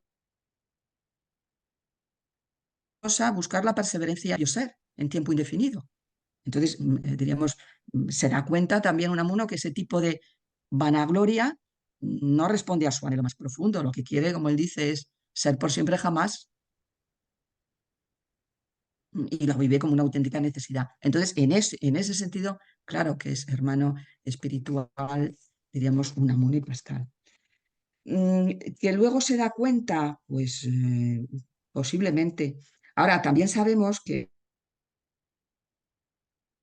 frente a la idea de que a partir de la conversión que él tiene, recogida en el testimonio de memorial en 1654, que Pascal interrumpe por completo todos sus trabajos científicos, pues no renuncia por completo del mundo. De hecho, en los últimos años trabaja en resolver el problema de la ruleta, porque le parece que darse a conocer como científico de que ha resuelto algo que matemáticamente, diríamos, nadie sabe resolver, pues va a dar cierto crédito a esa obra que lo va a presentar, Apología de la Religión Cristiana. Eso por una parte. Y luego, de nuevo, ese talante práctico que tiene Pascal y que se ve en su trabajo con la máquina aritmética, que digo que es uno de los primeros, pues se ve al final de su vida, eso también lo recoge en la carta de Francisco sobre Pascal, pues su trabajo con lo que podríamos considerar que es la primera red de transporte público que funcionaría en París al final de su vida, la red de las carrozas de los 5 soles, con los que quería obtener beneficios, ahora ya sí, y Pascal, diríamos, después de la conversión, que orienta toda su vida, diríamos, también a combatir la pobreza, aspecto que no está tan marcado al comienzo. Es decir, que vemos en su evolución, si esos siempre rasgos de... Yo creo que es que a Pascal le gustan siempre mucho los extremos y él siempre se plantea encontrar, diríamos, ese justo medio, ¿no?, entre los extremos. De la misma manera, filosóficamente, pues apunta, diríamos, lo que hay de verdad y de error en el estoicismo y en el escepticismo, porque lo hay. No todo es negativo. En el escepticismo no todo es negativo, pero no es definitivo. Lo que quiero decir es que no es definitivo. Sobre todo yo creo que lo que le interesa es en el plano de, diremos, la referencia del hombre con Dios. Por tanto, se quedaría ahí muy fuera del deísmo, tan distante del deísmo como del ateísmo. Eso también tiene un fragmento sobre ello. Yo creo que ahí también como Unamuno, lo que menos entiende Pascal es la indiferencia. que es una forma de increencia que diríamos va a ir tomando cuerpo. Claro, yo solo apruebo a los que buscan gimiendo, ¿no? ¿Perdón? Él solo aprueba a los que buscan gimiendo. Efectivamente, a los que buscan gimiendo. A los demás, pues bueno, luego también es curioso porque en la conclusión termina como diciendo, bueno, ahora me voy a hacer autocrítica, porque viene a decir, bueno, y en el fondo, pues la fe que salva es la que Dios tiene a bien conceder. ¿Y por qué la concede? Pues es un misterio y son bienaventurados aquellos que, siendo, digamos, sin tener conocimientos, pues creen por esa fe sencilla, etcétera, etcétera. Eso es curioso porque también está en Unamuno, en su San Manuel Mártir, como él se funde en esa fe de su pueblo, ¿no? Dice Unamuno ahí muy poéticamente, como el lago espeja el cielo. Yo creo que hay también una especie de, Unamuno hablaba de su propia filosofía como una filosofía poética. Hay algo también de una especie de filosofía poética en algunos fragmentos de Pascal, ¿no?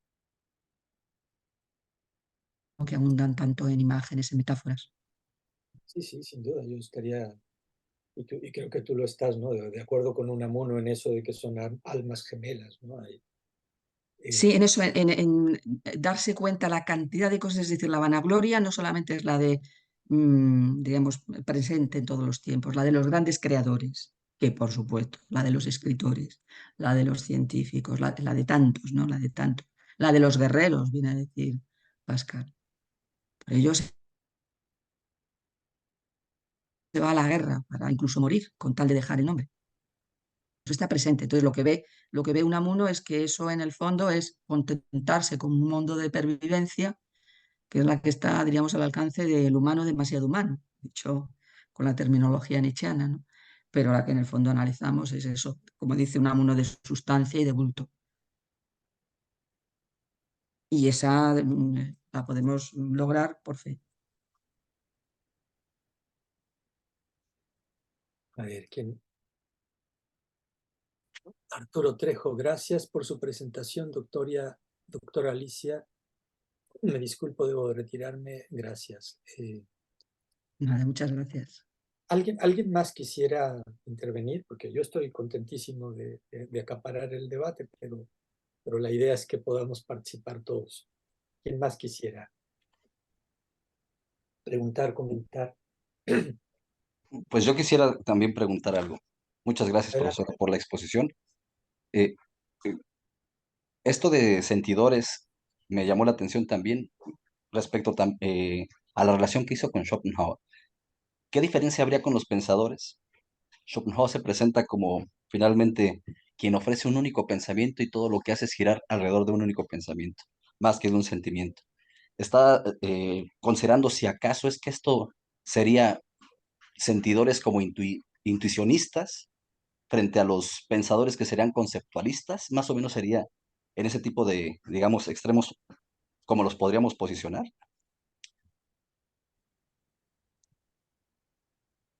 Y pues, muchas gracias.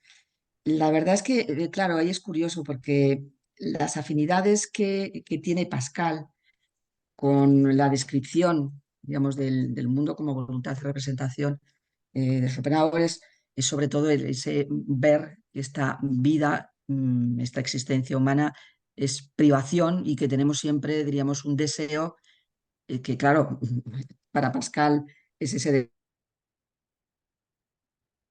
deseo entendido en el sentido agustiniano del término, no es nunca, nunca tendrá respuesta ni se sentirá saciado si no es con esa experiencia de fe en Dios.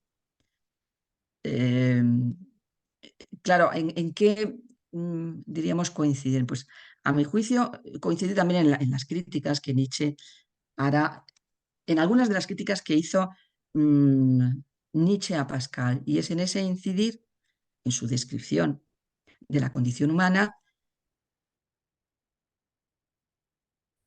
el del sufrimiento de la vida humana.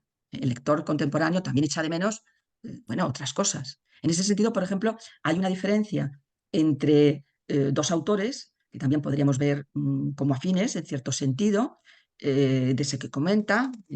Muchas gracias por la pregunta porque es bien interesante.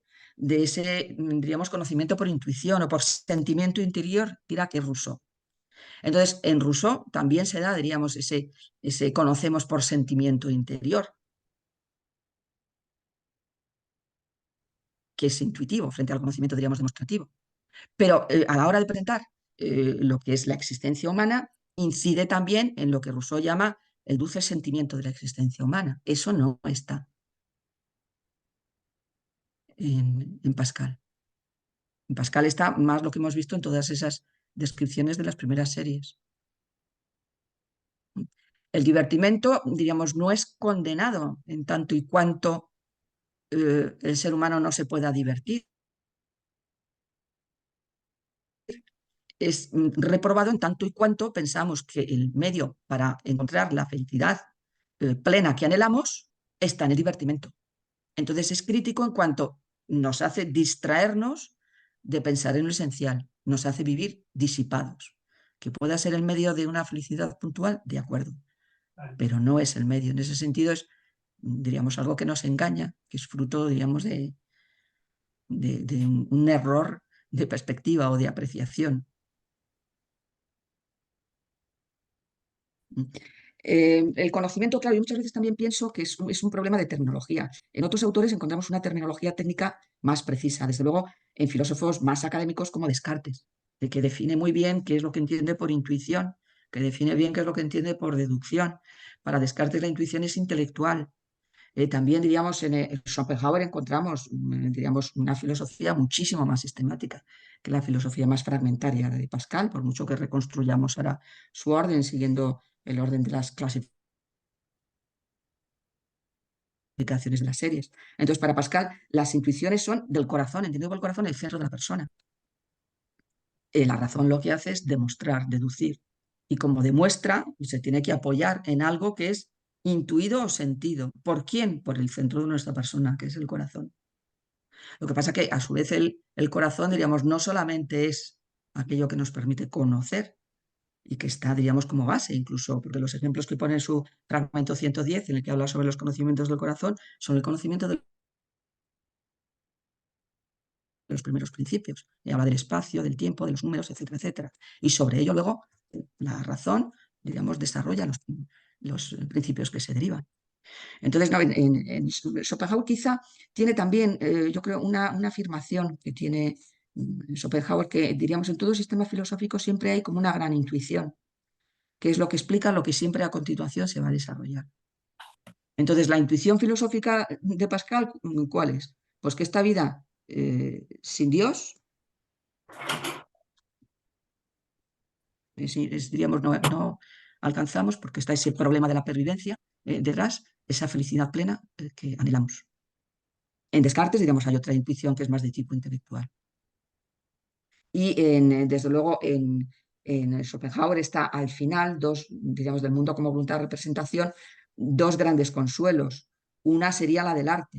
Ahí no hay un desarrollo por parte de Pascal, de esa especie de bálsamo de la existencia que puede constituir esa experiencia estética, ¿no? Del genio creador. Ni tampoco, digamos, esa incidencia en esa moral de la compasión. Sí hay una afinidad también, por una parte, en lo que denomina Schopenhauer estética, que está desde luego en Pascal, y en último término mística. Pero claro, es que el Dios de Pascal es clarísimamente, diríamos, el Dios del cristianismo. La espiritualidad de Pascal es cristocéntrica. Y en eso, claro, está muy distante, ¿no?, de lo que es el imperio de la voluntad que desarrolla el sistema de Schopenhauer. Pero sería un tema así como para abundar y para estudiar y para profundizar. Así que muchas gracias por tu pregunta. Sí, muchas gracias. Es que Schopenhauer Realmente. distingue la intuición, bueno, distingue las representaciones en abstractas e intuitivas, y la intuición la hace Sí, interna y externa. Y a las abstractas, que son los conceptos, solamente vienen a parasitar la intuición. Así es sí, como lo entendía, por eso es que pensaba si serían en este sentido más bien no conceptualistas, y podría decirse que serían sí, sí, es intuitivistas. verdad, perdón, sí, Eh, efectivamente. Schopenhauer dice que en la guarda de los pensamientos de una de las ediciones de pensamientos que tenía. Él escribe, ¿Sí? ¿qué podría ser más sorprendente que ver a un hombre del espíritu como Pascal tener la cobardía de someter este espíritu a los dogmas de una religión positiva? Eso, Claro, eso escribe allí. Y esto lo pensaba también por esto de que Schopenhauer sería el nuevo Pascal sin su cristianismo. Y pensaba, ¿es efectivamente. sin el cristianismo de Pascal o sin el cristianismo? Porque por otra parte también Nietzsche acusa a Schopenhauer de tener varios elementos todavía cristianos, de no deshacerse del cristianismo. Y por ejemplo, alguien que Efectivamente. estaba muy en comunicación con Nietzsche, que era Paul Deussen, eh, ¿Sí? que es el que funda la Sociedad Schopenhauer, él dice que Schopenhauer sería el pensador más cristiano que ha habido, por ejemplo, a tal punto que por eso sabe distinguir entre lo que compete a la tarea de la filosofía y a lo que hay que dejar al margen, un poco como esta laicidad, que hay que separar lo que es de Dios, porque el que pretende hablar de Dios con lo que no puede hablar de Dios, vendría, como dice Bultmann, a hablar más bien del diablo. Claro. Claro, sí, pues gracias por la observación. Bueno, es que me quedaba esta inquietud por lo de, también porque Pascal, con el cristianismo que tiene, distingue animales del hombre, lo pone con las máquinas, arrebatándoles la conciencia, pero lo que más me inquieta es esto de combatir la pobreza que mencionó. Pascal quería combatir la pobreza. ¿Combatir la pobreza? ¿En qué?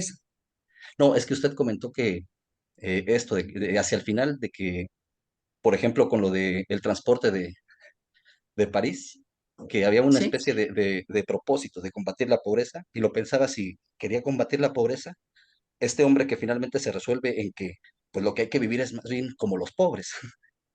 sí, sí, efectivamente, pero ayudar a los pobres. ¿Eh? Lo que dicen es que la carroza de 5 soles iba a propiciar unas ganancias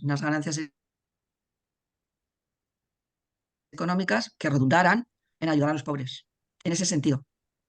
Porque eso es un, digamos, un invento, ahí vemos ya otra dimensión de Pascal, ya no el científico que es ingeniero físico y matemático, sino, digamos, como se señala ahora, un hombre de empresa, porque esto era una empresa, como también trabajó en su día para la desecación de los pantanos, etcétera, etcétera. Entonces, lo que quiere son ganancias, no es que sea una contradicción, porque dices, bueno, si Pascal se había despojado de todo, nos dice la biografía de su hermana Gilbert. También es verdad que, claro, la biografía de su hermana Gilberta está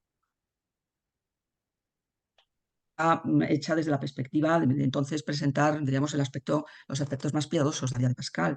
Por ejemplo, apenas pasa por encima por el periodo humano, que sabemos poco, en ese sentido de Pascal. Pero, claro, yo creo que ahí lo que puede ver Nietzsche en Schopenhauer es en la parte, diríamos, sobre todo de la moral, es esa moral de la compasión, porque la compasión para Schopenhauer tiene esos 2 niveles, ¿no? Que frena la realización del mal y nos permite, diríamos, descubrir esa realidad. Y es que en eso es esa experiencia que tiene también Pascal, pero claro que el contexto que tiene Pascal es muy distinto, de descubrir la realidad, y es que no somos el centro. Y por eso decía yo, Pascal lo que quiere es descentrar, porque ve que ese sujeto, diríamos, moderno, ese sujeto cartesiano del control de las pasiones, pues nos está convirtiendo en perfectos dueños de nosotros mismos, como señala Pascal, no podemos gobernar ni el propio corazón, lo cual no opta para la búsqueda. Entonces, claro, hay elementos, efectivamente, en esa apología de la compasión. Nietzsche ve esos elementos de cristianismo, de Schopenhauer. Ahora también dicen que esa voluntad omnímoda, pues al final se parece más que a un dios, es una especie de divinidad maligna, ¿no? Pascal es complejo porque, por una parte, yo creo que hay en él elementos de modernidad y, por otra parte, hay elementos que son innegables, que pertenecen a su momento histórico y a la espiritualidad del 17.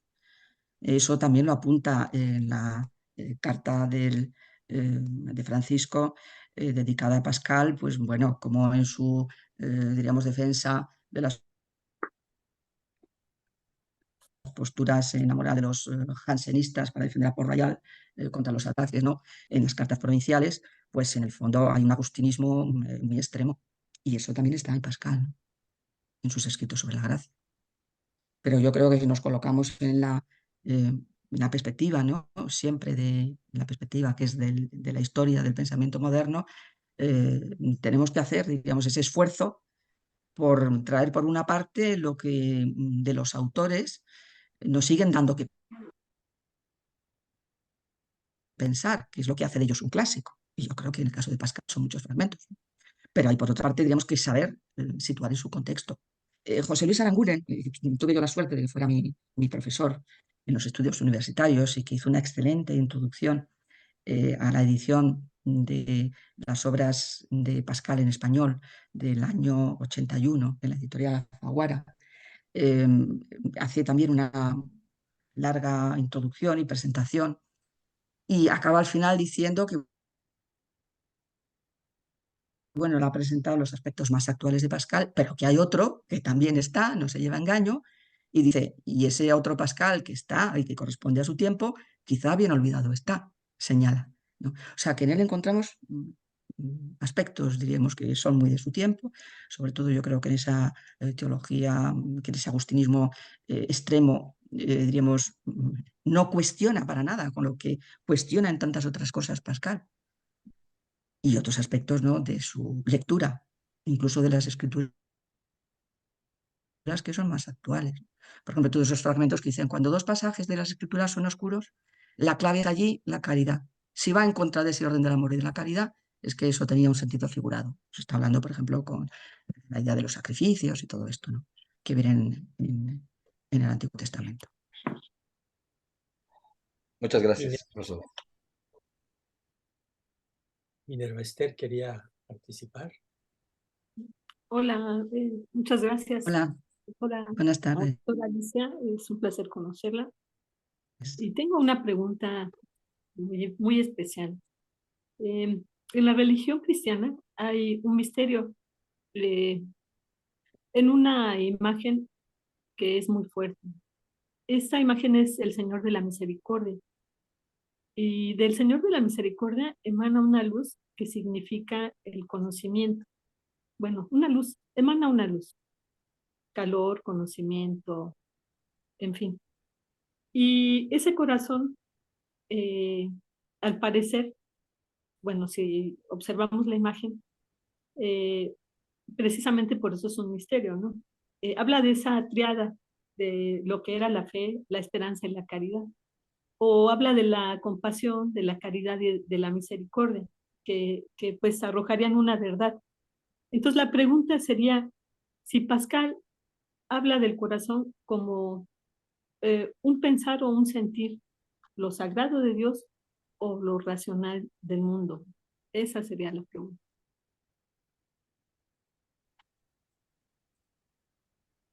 Muchas gracias.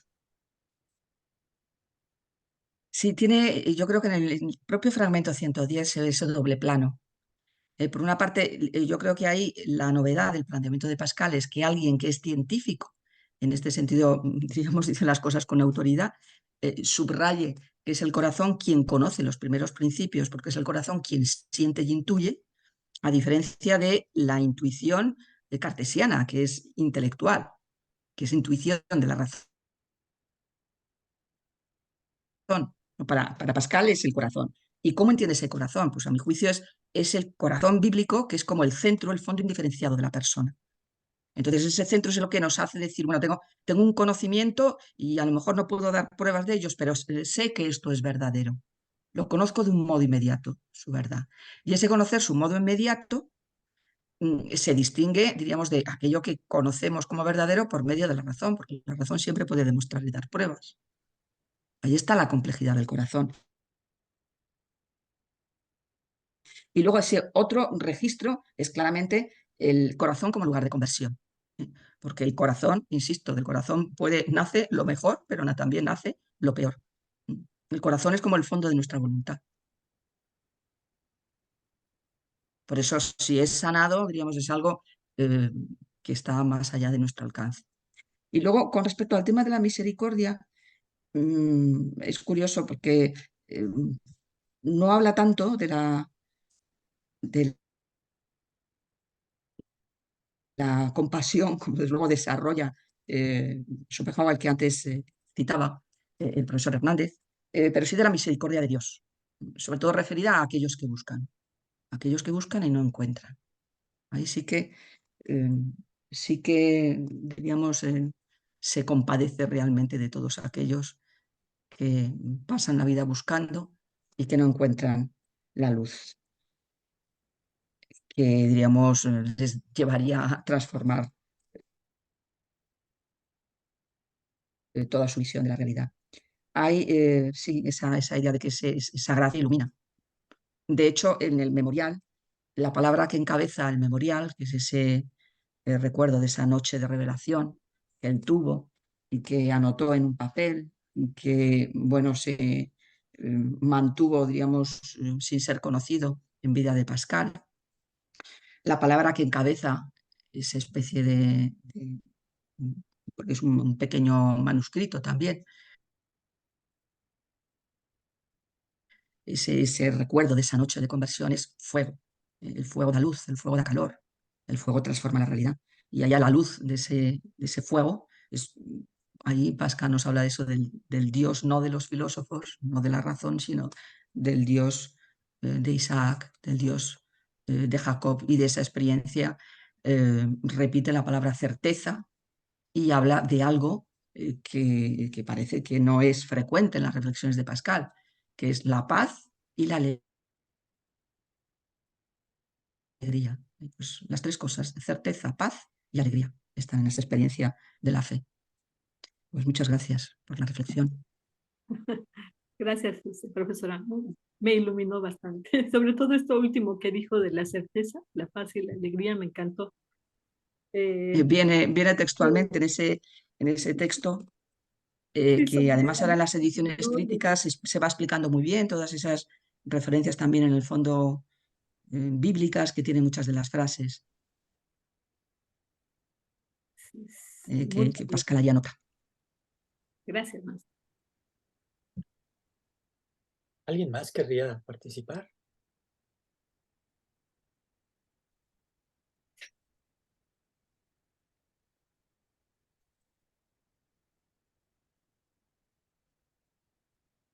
Yo aprovecharía para insistir en ese Descartes inútil e incierto, para decir que en mi lectura de Descartes no hay realmente oposición entre lo que Descartes presenta y eso que presenta Pascal, que más bien vendría a ser una especie de complemento de Descartes, aunque bueno, es tremendamente eficaz que lo presente como una polémica, ¿no? Porque, por ejemplo, para Descartes también lo decisivo es la fe, y la fe está en la voluntad y en una voluntad que es inclinada por la gracia, ¿no? Y el propio Descartes, en el último párrafo de las meditaciones metafísicas, pues está diciendo de sí que él es inútil e incierto, ¿no? Es decir, ¿verdad? Las meditaciones metafísicas te permiten mostrar que Dios existe, mostrar que este Dios que te creó, que es bueno, que es veraz, no querrá aniquilarte, que puedes confiar en los principios de la filosofía para elaborar un conocimiento que nos hará como dueños y señores de la naturaleza, ¿no?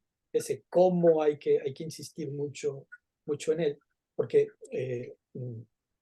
Descartes no es un racionalista, Descartes no cree ni que será dueño de sí mismo, ni que será dueño del mundo, ¿no? Simplemente él se concentra en el trabajo estrictamente filosófico para presentarse como el Aristóteles cristiano, porque Aristóteles ya no apoyaba bien la teología cristiana, ¿no? Y entonces él presenta este apoyo, ¿no? Pero Descartes suscribiría perfectamente toda esa insistencia pascaliana en que lo decisivo es la fe, ¿no? ¿No te parece? Efectivamente, sí. Gracias por la reflexión. Creo que luego también hay cosas que se pueden aproximar, digamos, ahí a Pascal y a Descartes. Toda esa reflexión, esa comparación de lo finito y lo infinito, es la presentación de Dios, diríamos, como infinito. Eso por una parte. Y luego el final de la sexta meditación, porque normalmente es verdad que de las meditaciones metafísicas me parece que se atiende a la primera y a la tercera, como si Descartes se acabara ahí. Está todo ese énfasis de la cuarta meditación sobre la voluntad, que ahí yo creo que es central, porque en Pascal decía ahí la voluntad y el corazón, digamos, ahí están muy próximos. El corazón es como el fondo de nuestra voluntad. Y esa última reflexión de la sexta meditación donde Descartes confiesa que una vez ya que ha hecho todo ese recorrido, puede dar, diríamos, por resueltas todas aquellas primeros niveles de dudas apuntados en la primera definición, y que nos tenemos que reconocer como que en el fondo podemos conocer muy pocas cosas. Es decir, que ese Descartes triunfante, que parece que va a empezar a partir de la cuarta meditación, pues en el último parrafito, en la última página, quizá no está en el último, pero en la última página sí que está, hay un reconocimiento de que somos muy limitados. En la experiencia, diríamos, también de la finitud, que es lo característico de la representación de la condición humana de Pascal. Pero claro, es que Pascal va a poner todo el acento en las disonancias. Y con el trasfondo agustiniano, que también podría haber allí, sería para hablar para otra sesión, San Agustín, Pascal y Descartes, ¿no? Claro. De Sí, que en el fondo eso lo que queremos es un bien, es una felicidad plenos, y que nada del humano finito y contingente nos satisface. Entonces, eso produce escisión. Y Pascal lo que hace es abrir los ojos. Es decir, no te entretengas, no te diviertas tanto, porque el ejercicio de lucidez conlleva, diríamos, una cierta dosis de dolor, diríamos, o de... Pues para no abusar de tu tiempo, ya la última pregunta que te haría sería editorial. Tú estás preparando un par de publicaciones. Quisiera que nos dijeras en qué consiste, ¿no? Para estar pendientes de ellas, ¿no? Pues nada, muchas gracias. Ahora se publicará, y aquí algunas de las ideas las he incorporado, espero que por lo menos en un número de este año 2024, un artículo sobre la incertidumbre en Pascal. Y ahí ahondo más en la incertidumbre también desde el punto de vista del Pascal científico, que explora como físico. Porque ahí sí que se indica, hay un estudio muy interesante de Garish Vallée, cómo demuestra las diferencias del talante, diríamos, científico de Descartes, que busca la evidencia y que según las reglas de la dirección del espíritu para Descartes lo probable equivale a lo falso, y Pascal. Pascal atiende a la contingencia, admite la contingencia de las leyes de la naturaleza y quiere encontrar y descubrir la racionalidad de lo probable. Es decir, lo probable no equivale a lo falso, puede contener parte de verdad. Y se ve, digamos, como en su correspondencia con el Padre Noel, es ese Pascal prudente al que hacía referencia también en el diálogo con vosotros. Porque lo que le dice al Padre Noel es que no dice inequívocamente que exista el espacio vacío, sino que está realizando multitud de experimentos, porque de la misma manera que diseñó muchísimas máquinas aritméticas hasta que funcionaron, perdón, pues realizó muchísimos experimentos en diferente altura, con diferentes recientes, a propósito de mostrar la experiencia del vacío, dice hasta que se... Es decir, ahí se ve bueno, un Pascal, digamos, consciente de que puede venir quien le corrija. Y luego la incertidumbre, sobre todo en los pensamientos, que un poco la tesis es también la que yo aquí he presentado, seguir un poco ese recorrido para entender, porque en determinado momento dice que el hombre es un monstruo incomprensible, cloaca de incertidumbre y depositario de la verdad. Porque lo que le interesa es transformar también esa actitud, diríamos, de querer siempre encontrar, por mediante su razón, todos los enigmas del universo y decirle, bueno, lo que allí siempre vas a encontrar van a ser respuestas a problemas, pero serán siempre descubrimientos parciales. Digamos, el tema del sentido de tu existencia o lo que debes de esperar en tu vida y más allá de tu vida y de tu muerte, esto se resuelve en otro terreno. Entonces, él ahí, diríamos, invita más a la atención y a la escucha, diríamos, como a la apertura. La expresión, yo creo que de los ojos del corazón está también muy, muy presente en Pascal para esto. Y luego el otro libro que saldrá, espero también este año, bueno, este es una presentación de una selección de los distintos trabajos que yo he dedicado a Pascal, no desde el año en el que se publicó por primera vez el Pascal Ciencia y Creencia, que es del 88, sino yo creo que desde el año 2000. Es una selección, ahí no está pues el estudio que le dediqué a la conversación del señor Constancí, ni tampoco el Pascal Ciencia y Creencia, sino que está una selección de estos estudios agrupados en varias partes. Uno es el Pascal de Pensar sin límites, otro es el Pascal en diálogo con Montaigne, otro es Pascal en diálogo con Descartes y otro es Pascal en diálogo con Unamuno, precedido por Pascal o la espiritualidad de Pascal, mejor dicho. Es un poco la línea que yo he trabajado en los escritos esos espirituales de Pascal, donde está una traducción al español. Yo no he encontrado, a lo mejor hay otras versiones de ese texto que se llama Resumen de la vida de Jesucristo. Es curioso porque Pascal hace un compendio, ahí se ve su mente matemática, de los datos comunes de los 4 evangelios. Entonces hace una síntesis muy personal de los 4 evangelios, ¿no?, en una serie de parágrafos. Y eso es lo que se va a presentar. Creo que también, bueno, por lo menos en España se ha reeditado las ediciones de las obras de Pascal en Gredos RBA y creo que van a aparecer también próximamente en México. No sé en México si están ya. Creo que sí están saliendo. ¿El nuevo libro en qué editorial sería? Y si tienes el título, pues de una vez. Va a aparecer en RBA y en la editorial Gredos, eso. No sé si aparecen en 2 volúmenes o en un volumen. Las obras y las provinciales y los opúsculos y demás, y en otros los pensamientos. No sé si saldrá en un volumen o en 2. El estudio introductorio me imagino que vendrá en el primero. No, pero tu A mí, libro. desde luego, me ayudó mucho en su día el libro de Le Guin, un libro que tiene sobre la antropología de Pascal, se llama la antropología y la teología de Pascal, que va explicando toda la antropología y la teología de Pascal y sigue el orden de las series. A mí me clarificó muchísimo y es un poco lo que intenté hacer como preparación, diríamos, para la presentación de las obras en conjunto de la obra de Pascal en el estudio de Gredos, que se llamaba Pensar límites, y también, bueno, en esta exposición y en el artículo sobre la incertidumbre.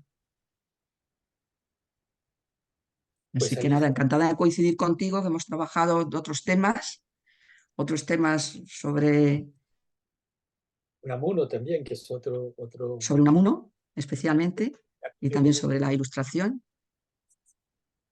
Y hemos coincidido en distintas ocasiones. He podido estar a veces presencialmente allí en México, pero hemos coincidido mucho. Así que muchas gracias. No, gracias a ti y ojalá Oye, podamos. y disculpar la presentación porque he visto en la primera hoja, a lo mejor me confundí, os mandé una versión anterior sin corregir, una bonita errata citando la Universidad de Querétaro, allí estupendo para abrir una sesión, y luego no sé por qué no han coincidido la paginación, pero bueno, lo que trataba es, por lo menos el esquema, lo que me interesaba es que vierais, recordarais, porque lo sabéis, ¿no?, perfectamente, la distribución de las 27 series, pero tenerlas un poquito allí para ir un poco siguiendo la exposición. Así que muchas gracias, que ha sido gratoso por parte del organizador de la reunión, el profesor Jesús Carlos Hernández. Pues gracias, querida Alicia, y hasta pronto. Ojalá podamos organizar algo pronto sobre Unamuno, por ejemplo, cuando te desocupes de estas publicaciones en las que trabajas. Este año de momento lo he dedicado a Pascal. Muchas Pues, gracias. Muchas muchas gracias gracias. a ti y a los que nos han acompañado. Un abrazo fuerte.